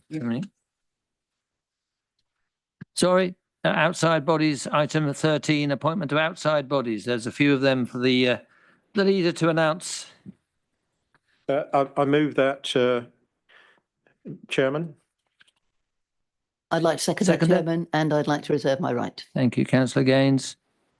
What, please, Councillor Brooks? Straightforward, Chairman. Not really much to add to that. Here they are. Members have them. The only, as well as the feedback from outside bodies, those members who are on outside bodies over the last year. Happy to take questions and summate anything that comes up, but I put it to you that this is the right way forward in terms of our outside body appointments. Thank you. I see Councillor Abbs has his hand up. Thank you very much. More of a clarification and really than anything else. The outside bodies especially consists of the two-party system, and we're finding more and more cases where the two-party system doesn't really work.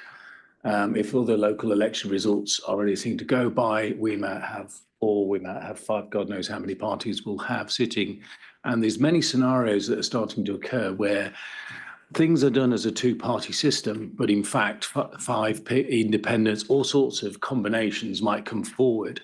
When will we start to look at ensuring that we can get our arms around that problem? Is it anything you can share with me on that would be good. But right now, it's no big deal for this appointment, but going forward, it might be. Any other comments from the floor in this debate? Wish to say, Councillor Gaines? Nothing further to add, Chairman. Councillor Abbs, that'll happen when people vote for it. I put the motion to the floor. Thank you. I call on the monitoring officer. Sorry, point of order, Chairman. The people have voted for it. It exists. Well, point of information then. They didn't actually do that. You might conclude that, but that was not a question on anybody's ballot paper.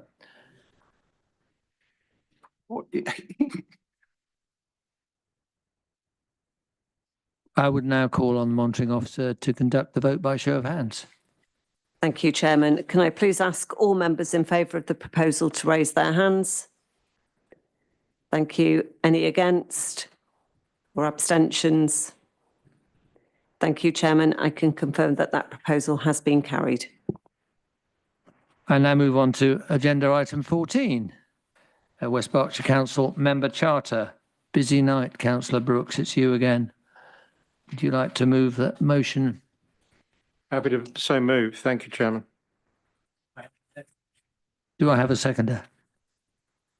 I think I'm it's second, Chairman. Yep. Councillor McKinnon. Thank you very much. Will you reserve your rights? Report. Chairman, we have the Nolan Principles. We have the Code of Conduct for members. And we could say that's enough.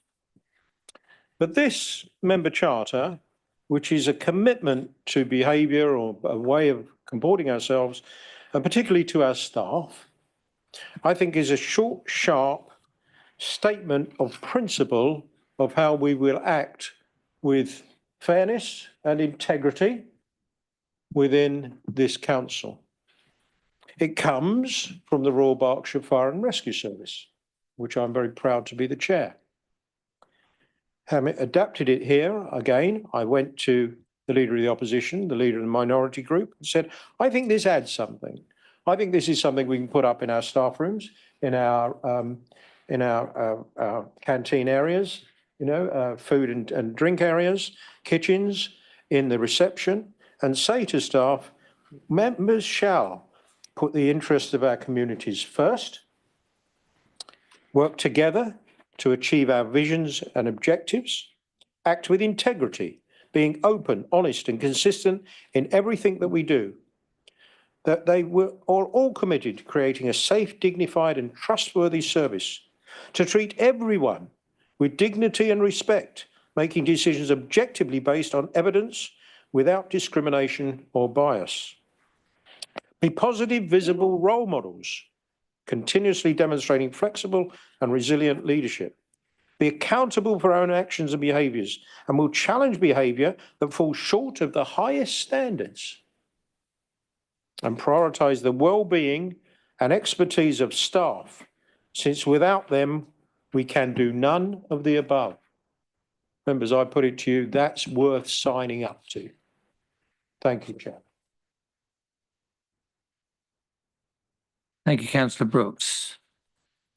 We now have any members of the council wishing to speak, or do I go straight to the seconder of the motion, Councillor McKinnon? Thank you, Chairman, and thank you, Councillor Brooks, for this. I agree with everything you just said there, Leader. Which doesn't happen all that often, does it? But let's savour the moment for a while. It is really important, this. And just to make a serious point for a second, obviously I've been a councillor since 2019. This is the second administration that I'm sort of sitting through, quite a different experience. In the last administration from 2019 to 2023, I was aware of situations where officers felt that members weren't treating them right. And this is from all parties, not making a party political point. And I'm well aware that that is also the case during this administration. Officers need to feel that members treat them with respect, that they're valued, and that they're not bullied. And I think we all have a responsibility to make sure that that happens. So I'm very glad that you brought this forward, and I fully support it. Thank you. Councillor Brooks, do you wish to? Grateful for that cross-party support. I believe I have it from the minority group as well. Generally, though, I will remind Councillor McKinnon that there are very few complaints against members here. I think we are respectful, but this just is another little sort of reminder as we walk through the buildings, all our buildings, of what our charter is of respect, integrity and fairness. Thank you. Item 15 now. Oh, sorry, we've got to conduct another vote. I don't think that will be very difficult. If I can call upon the monitoring officer to conduct a vote by the show of hands. Thank you, Chairman. Can I please ask all members in favour of the proposed resolution to raise their hands? Thank you. And any against or abstentions? I believe that was unanimous, Chairman. Thank you. Thank you. Item 15. It's a long evening for you, Councillor Brooks. This is yours again. Review of council strategy performance measures. Thank you, Chairman. I suppose it is because I'm in charge of strategy and governance in terms of a portfolio. Members, sorry, so I'm moving it. Thank you. Yeah. At this point, I'm supposed to ask for a seconder. Yes, I see Councillor Gaines is standing. I'd like to second the motion, Chairman. Thank you. And I reserve my right. Right. And now, Councillor Brooks. Thank you. Council will recall that we introduced the strategy and a lot of work went into that. And I thank Councillor Colston for that. And a delivery plan at the same time.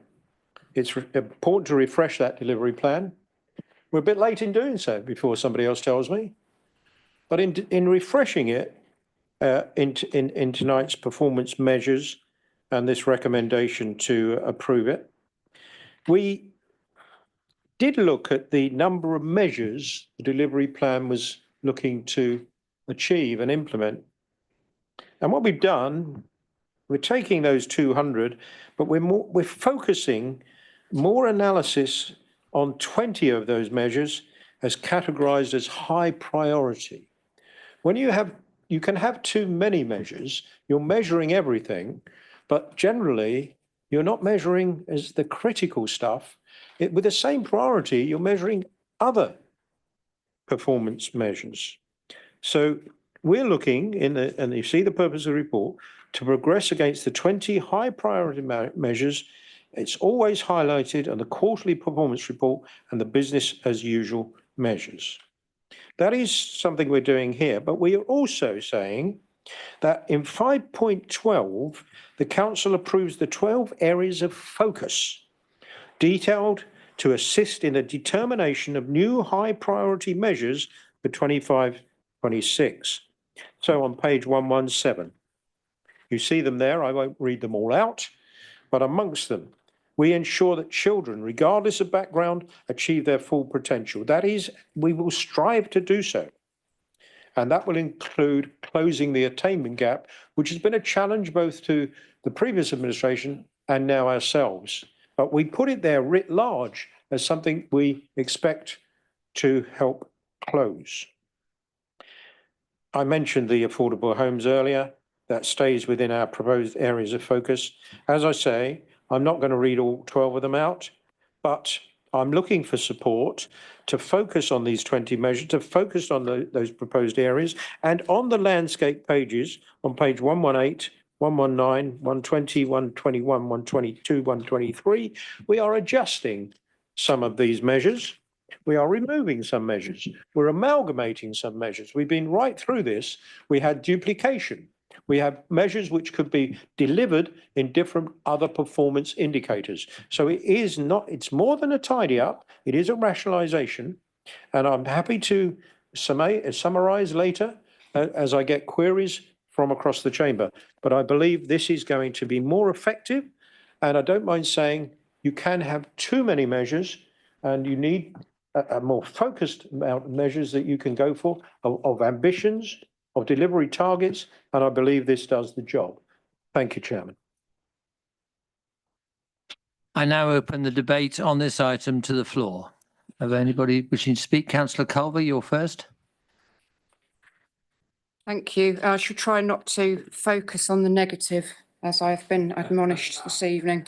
On page 6 of the electronic document, under tackling the climate and ecological emergency, it talks about bringing back empty homes into use and attainment gap, which don't seem to be right for that particular section. So I don't know if that just needs to be shifted around because they don't relate to climate and ecological emergency. So that was just one pedantic point. On page 8, Rev 01, it talks about resident surveys and not having a budget to do that. And it says that we will be introducing other schemes to measure customer satisfaction. So I'd be quite interested to know what those other schemes might be, just so that the public have got a bit more information about that.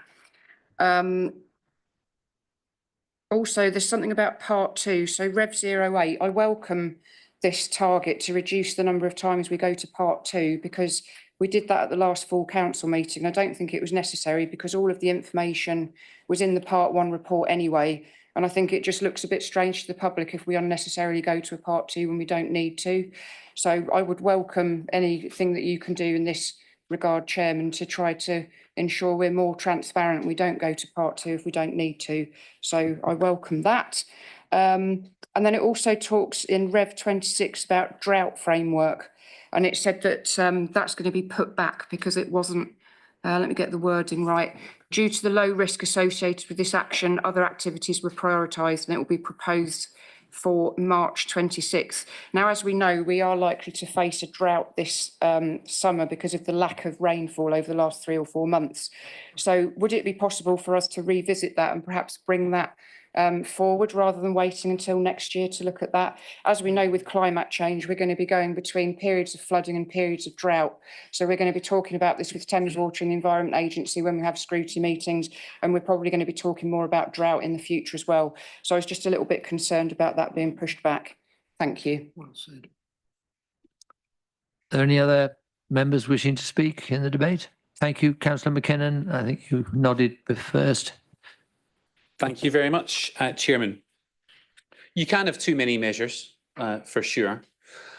The removal of so many measures, though, here looks like a bit of an admission of incapability. It looks like it's a document that looks like they're giving up on lots of things that they promised to residents. These measures that are being removed, and in many cases not replaced or modified or rolled up into anything else, they were deemed important enough to be part of this delivery plan 2 years ago, but not now. Why? Why is that? We even see some measures being removed which reflect manifesto commitments that were promised by the administration to the electorate in May 2023. How do you expect to keep a manifesto commitment if you're not monitoring your progress against it? We're told that the act of reporting itself is taking up too much time. Well, you might think what to do then is improve the reporting process, right? Not get rid of the measures which tell you how well you're doing. Let's just have a look on behalf of our residents to see what the council can't be bothered to monitor anymore. Councillor Culver said the percentage of residents satisfied with the way WBC runs things. You'd think that was utterly crucial, wouldn't you? For an administration that is customer focused, that takes residents seriously. We're not going to monitor that anymore.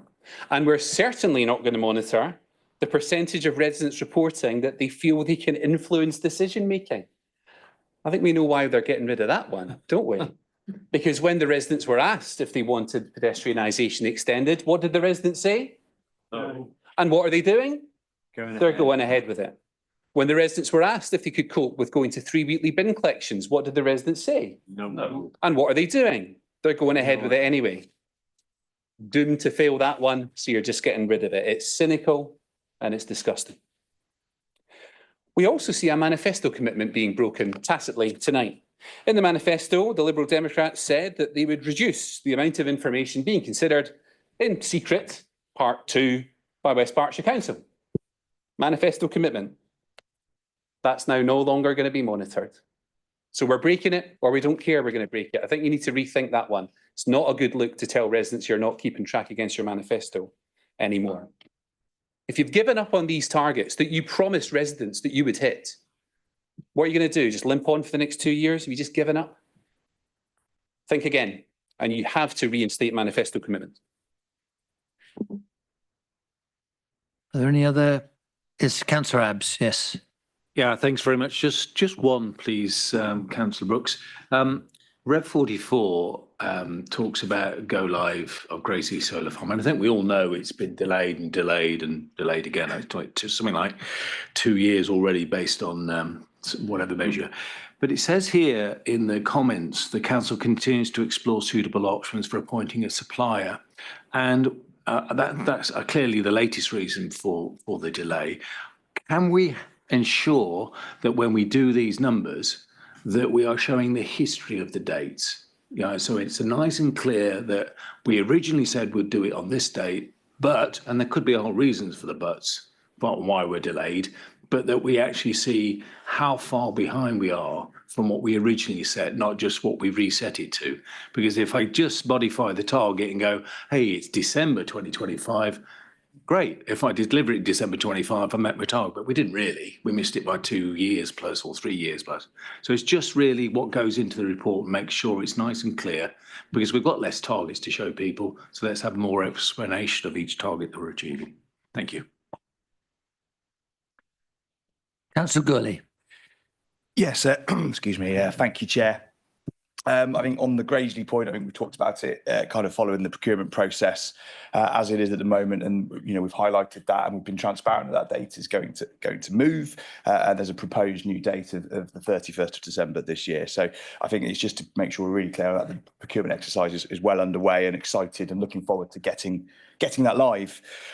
I'll pick up Councillor Culver's point on the drought framework as well at the moment. I think it's hard to believe that. I think I'm old enough to remember when I stood at the front of the council office and said we're going to flood this year. And it's one of those things that I'm actually glad to be wrong on. It doesn't happen very often over there, folks. But I'm glad that I was wrong on this one. In terms of looking at the drought framework, we're really focused on making sure we provide a resilient West Berkshire, and we're really heavily invested in our flood and drainage assets this year. And that is our priority at the moment. But I absolutely appreciate that drought is one of those things that's on the horizon, and ironically, again, this year, despite the heavy rain that we've seen. But at the moment, we're focused on delivering that flood resilience and drainage resilience, but absolutely we'll keep the drought under review. If we can bring it forward, we absolutely will. Thank you. We normally only have one go in a debate, Councillor Abbs. Yeah, I appreciate that, Chairman. I just wanted to come back on the Graiseley solar, because I think there's an area either in the understanding of what I said or the answer that's been given.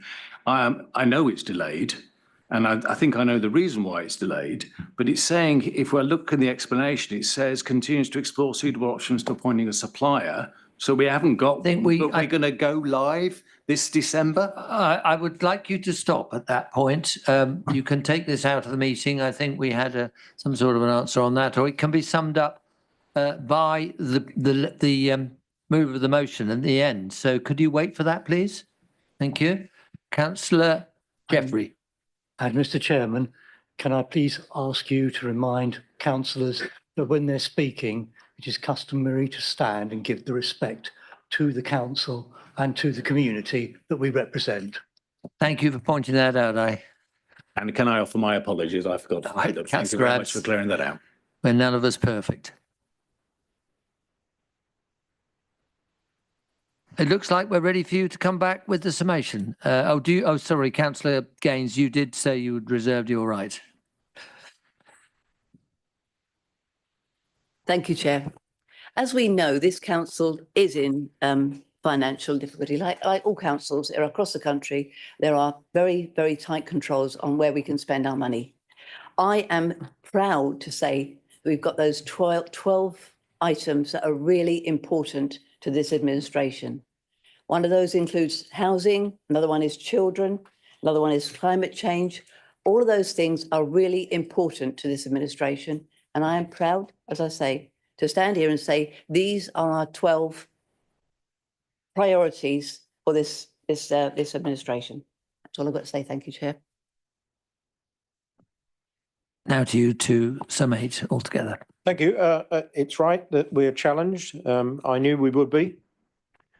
I was mindful of the peer review. You're all aware of the peer review.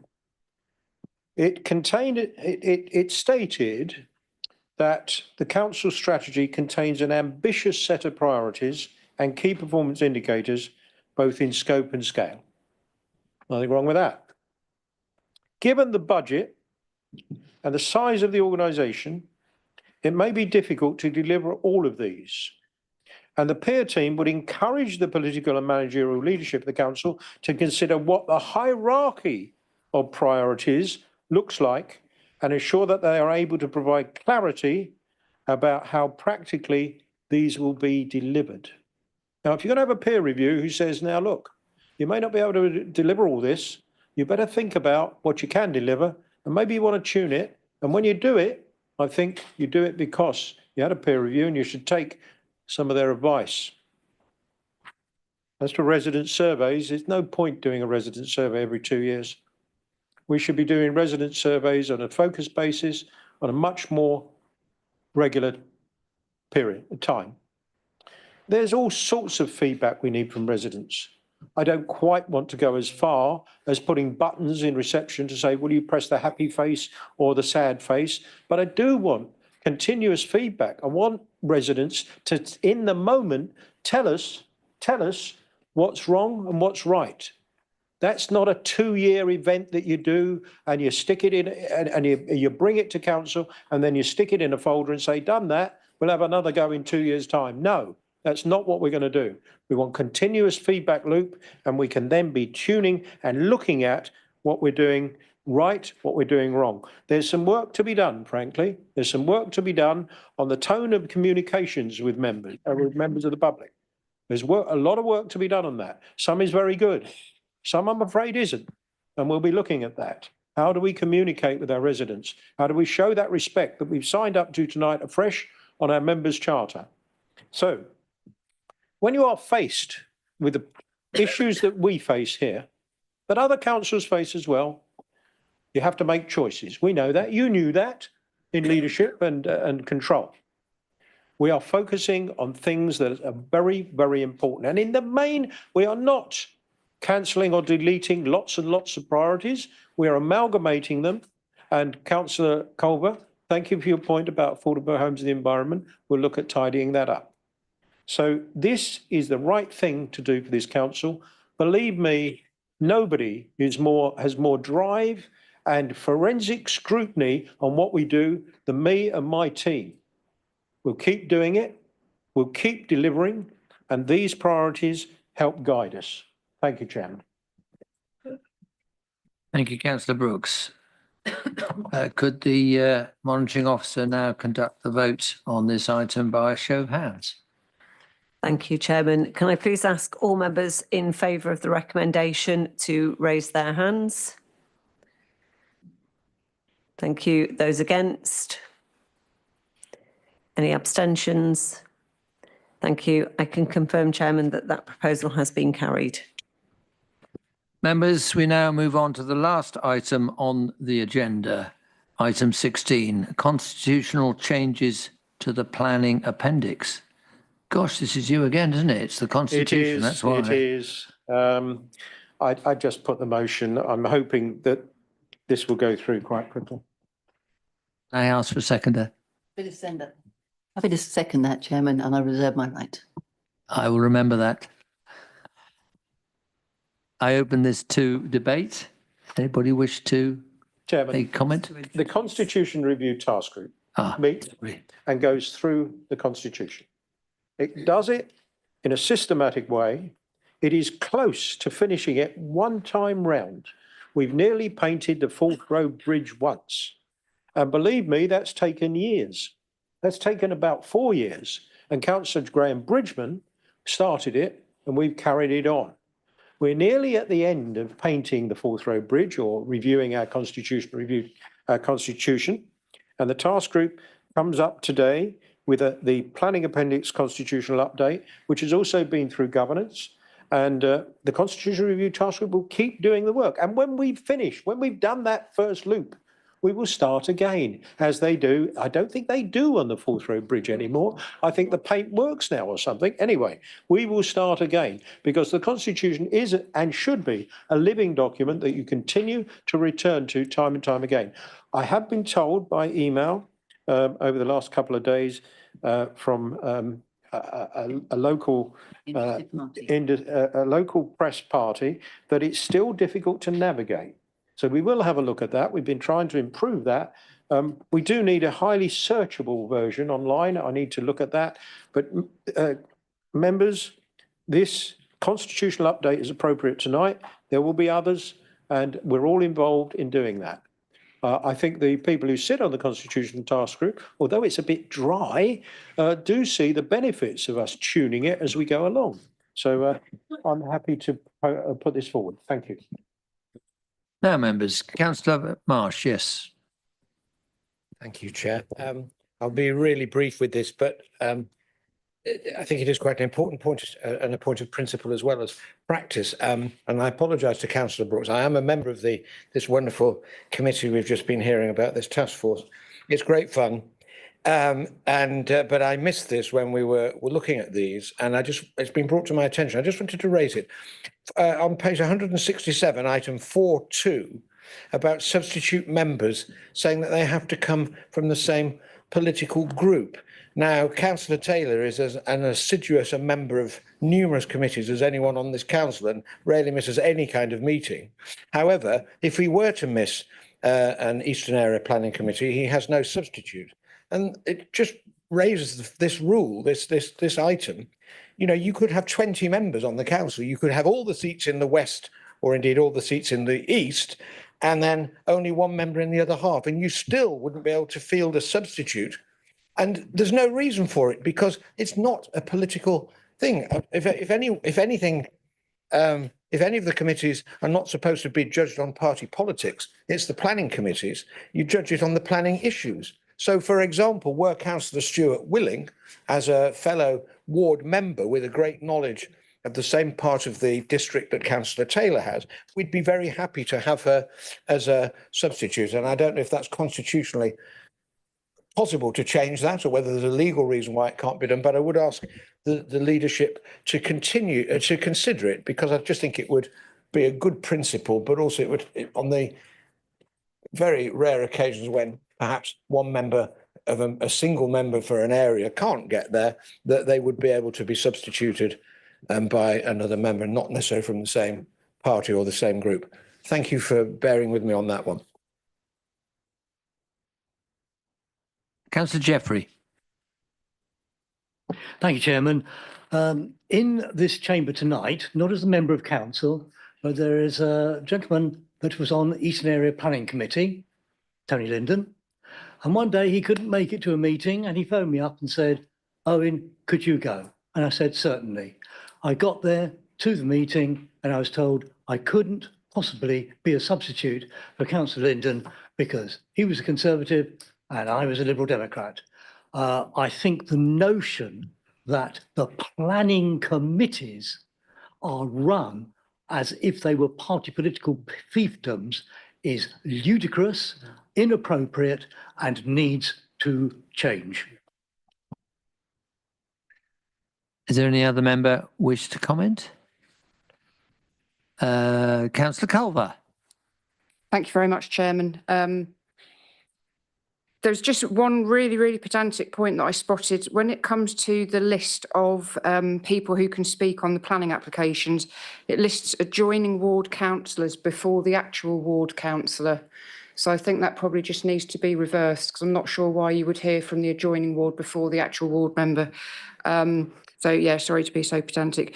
And I have had conversations with the leader, and he'll correct me if I'm wrong, but I think he agrees with me that it'd be good in the future that if the council is the applicant, that members of the executive shouldn't be able to be part of the planning meeting and certainly shouldn't be able to vote, because they could be seen as being predetermined if it's their own council executive that are promoting that particular application. So if we could look to make that change in the constitution in the future, I think that would be a very welcome thing. I don't know what other members think about that, but it puts distance, I think, between members of the executive if it's something that they are promoting, for them not to actually be the ones that are voting for it on a planning committee. Thank you, Chairman. Thank you, Councillor Culver. Councillor Taylor. Yeah, thank you, Chair. Yeah, just briefly, as the councillor affected by the issue we were was being raised earlier. I mean, I would have thought, going along with what Councillor Marsh said, that if I was in a position where I couldn't attend a meeting, I needed a substitute, as long as it was a member of the opposition, it can't be another member of the minority group because I'm the only one. But I mean, I would be happy that I would select a member of the opposition in order that it would, broadly speaking, maintain the proportionality. I'll just throw that in as a suggestion. There being no other members, I'd just like to make a comment myself before I ask Councillor Gaines to second the motion, speak to her seconding the motion. I draw members' attention, all members, and this is especially for members not on planning committees, I've been a ward member because I'm interested in planning. I've always been on a planning committee, but a lot of members, particularly in 1 and 2 member wards, where the ward might not be represented by anybody that likes planning or is on the committee. But I would draw your attention, all of you, to para 13 on page 173 of this document. I don't know whether this is a new item, but I think it does draw all of our attentions to the role of the ward member as ward member. Even at the pre-application stage, you don't need to know anything about planning, but as community leaders that know about your community that you represent, you can call a meeting on planning, but do, of course, remember to have an officer in attendance. I think it's a way of showing leadership, even if you know nothing about planning, to convene a public debate on an issue which you can see as a layperson is going to affect a large number of the people that you represent. So don't forget that aspect, please. And I recommend that you read and think about that in item 13. Calling on you now, Councillor Gaines. Thank you, Chairman. Yes, absolutely agree with Councillor Marsh and Councillor Jeffries, sorry. I too find it very unusual that we can't actually have somebody else to attend a planning committee. Planning, as you say, is non-political. And so it's very important that it actually has the full distribution. So everybody that actually is involved in that planning needs to see it. And the public need to be seen. They need to see us making the right decisions. And if there's not enough people on that committee, it doesn't appear that they're being given the right to have that information given forward. Unfortunately, at the moment, the way it works is actually relates to the political proportionality, and it means that we have to have seats that are allocated on that basis. So that is the way it is at the moment. I don't know whether we can actually have anything changed on that, and maybe if we start the fourth bridge painting again, we could perhaps look at that, because I too was a victim of that a couple of weeks ago when I was invited out, tried to get a sub, couldn't get a sub, so I had to cancel my evening out. So I know we're all more mindful of that. It's very important that our residents get the representation they want, and what they need to see is people sitting there willing to listen to their planning applications. So I will take it away, but I can't promise anything. Thank you, Chairman. Councillor Brooks, you'd like to conclude the debate? A few things to pick up from the debate. We do listen. And the points you've made, Councillor Culver, about substitutes and the political makeup of the planning committees, well, we will take that away and we'll look at what happens in other places. We did a bit of research on the practicalities of it, but always try and remember that, you know, the last administration, I keep saying, they did exactly the same, political proportionality. It's not unusual. It's what the voters in effect voted for. But we will look at it. But you can't have it both ways. You can't say, look here, it shouldn't be political. It's completely non-political. You're all trained to make sure it's non-political, but none of you executive members can sit on a committee which is considering the council application. That doesn't gel for me. Now you tried to convince people in your input there that I was sympathetic to that. The sympathy I have is on a very sensitive planning application where it could be seen that the executive is trying to blast it through. And on a case-by-case basis, there may be times when I will agree with you that it shouldn't be on that particular sensitive application. Public disquiet. I'm not going to make it as a routine, though, and I don't think it's done up and down the country as a routine. Thank you for your point on adjoining members. In fact, of course, the chairman can call the ward member before he can call an adjoining member. He can make that work, or she can make that work. But yes, that will be noted. I'm sure in the minutes that will be taken back to Constitutional Review Task Group. I can't promise in a short period, but certainly that one we'll look to sort out. So I think I'm drawing some of the things you'd like us to do. I'm giving you reasons to believe we will take some of those points on board without committing things before we've considered them, thought them through, and you'll see where we head in the fullness of time. Thank you very much. Thank you, Councillor Brooks. Could I ask the monitoring officer to conduct a vote by a show of hands? Thank you, Chairman. Can I please ask all members in favour of the proposals to raise their hands? Thank you. Any against or abstentions? Thank you, Chairman. I can confirm that that proposal has been carried. Members, before I close the meeting, I just want to point out that you shouldn't be going home yet, because after an adjournment of 10 minutes, we all come back in the room and we have very brief committee meetings at which each of the committees will elect their chair and vice chair. And I will no longer be chairing those meetings. I will be just a member of one or two of the committees, and the monitoring officer will run the process to kick things off in each case. It's something we do every year at the annual meeting, if you weren't aware of it. But there have been a few people saying, who's going to be chair of this or that committee? It's done, I think, because the officers need to know who to contact to draw up the first proper meeting of each of those committees.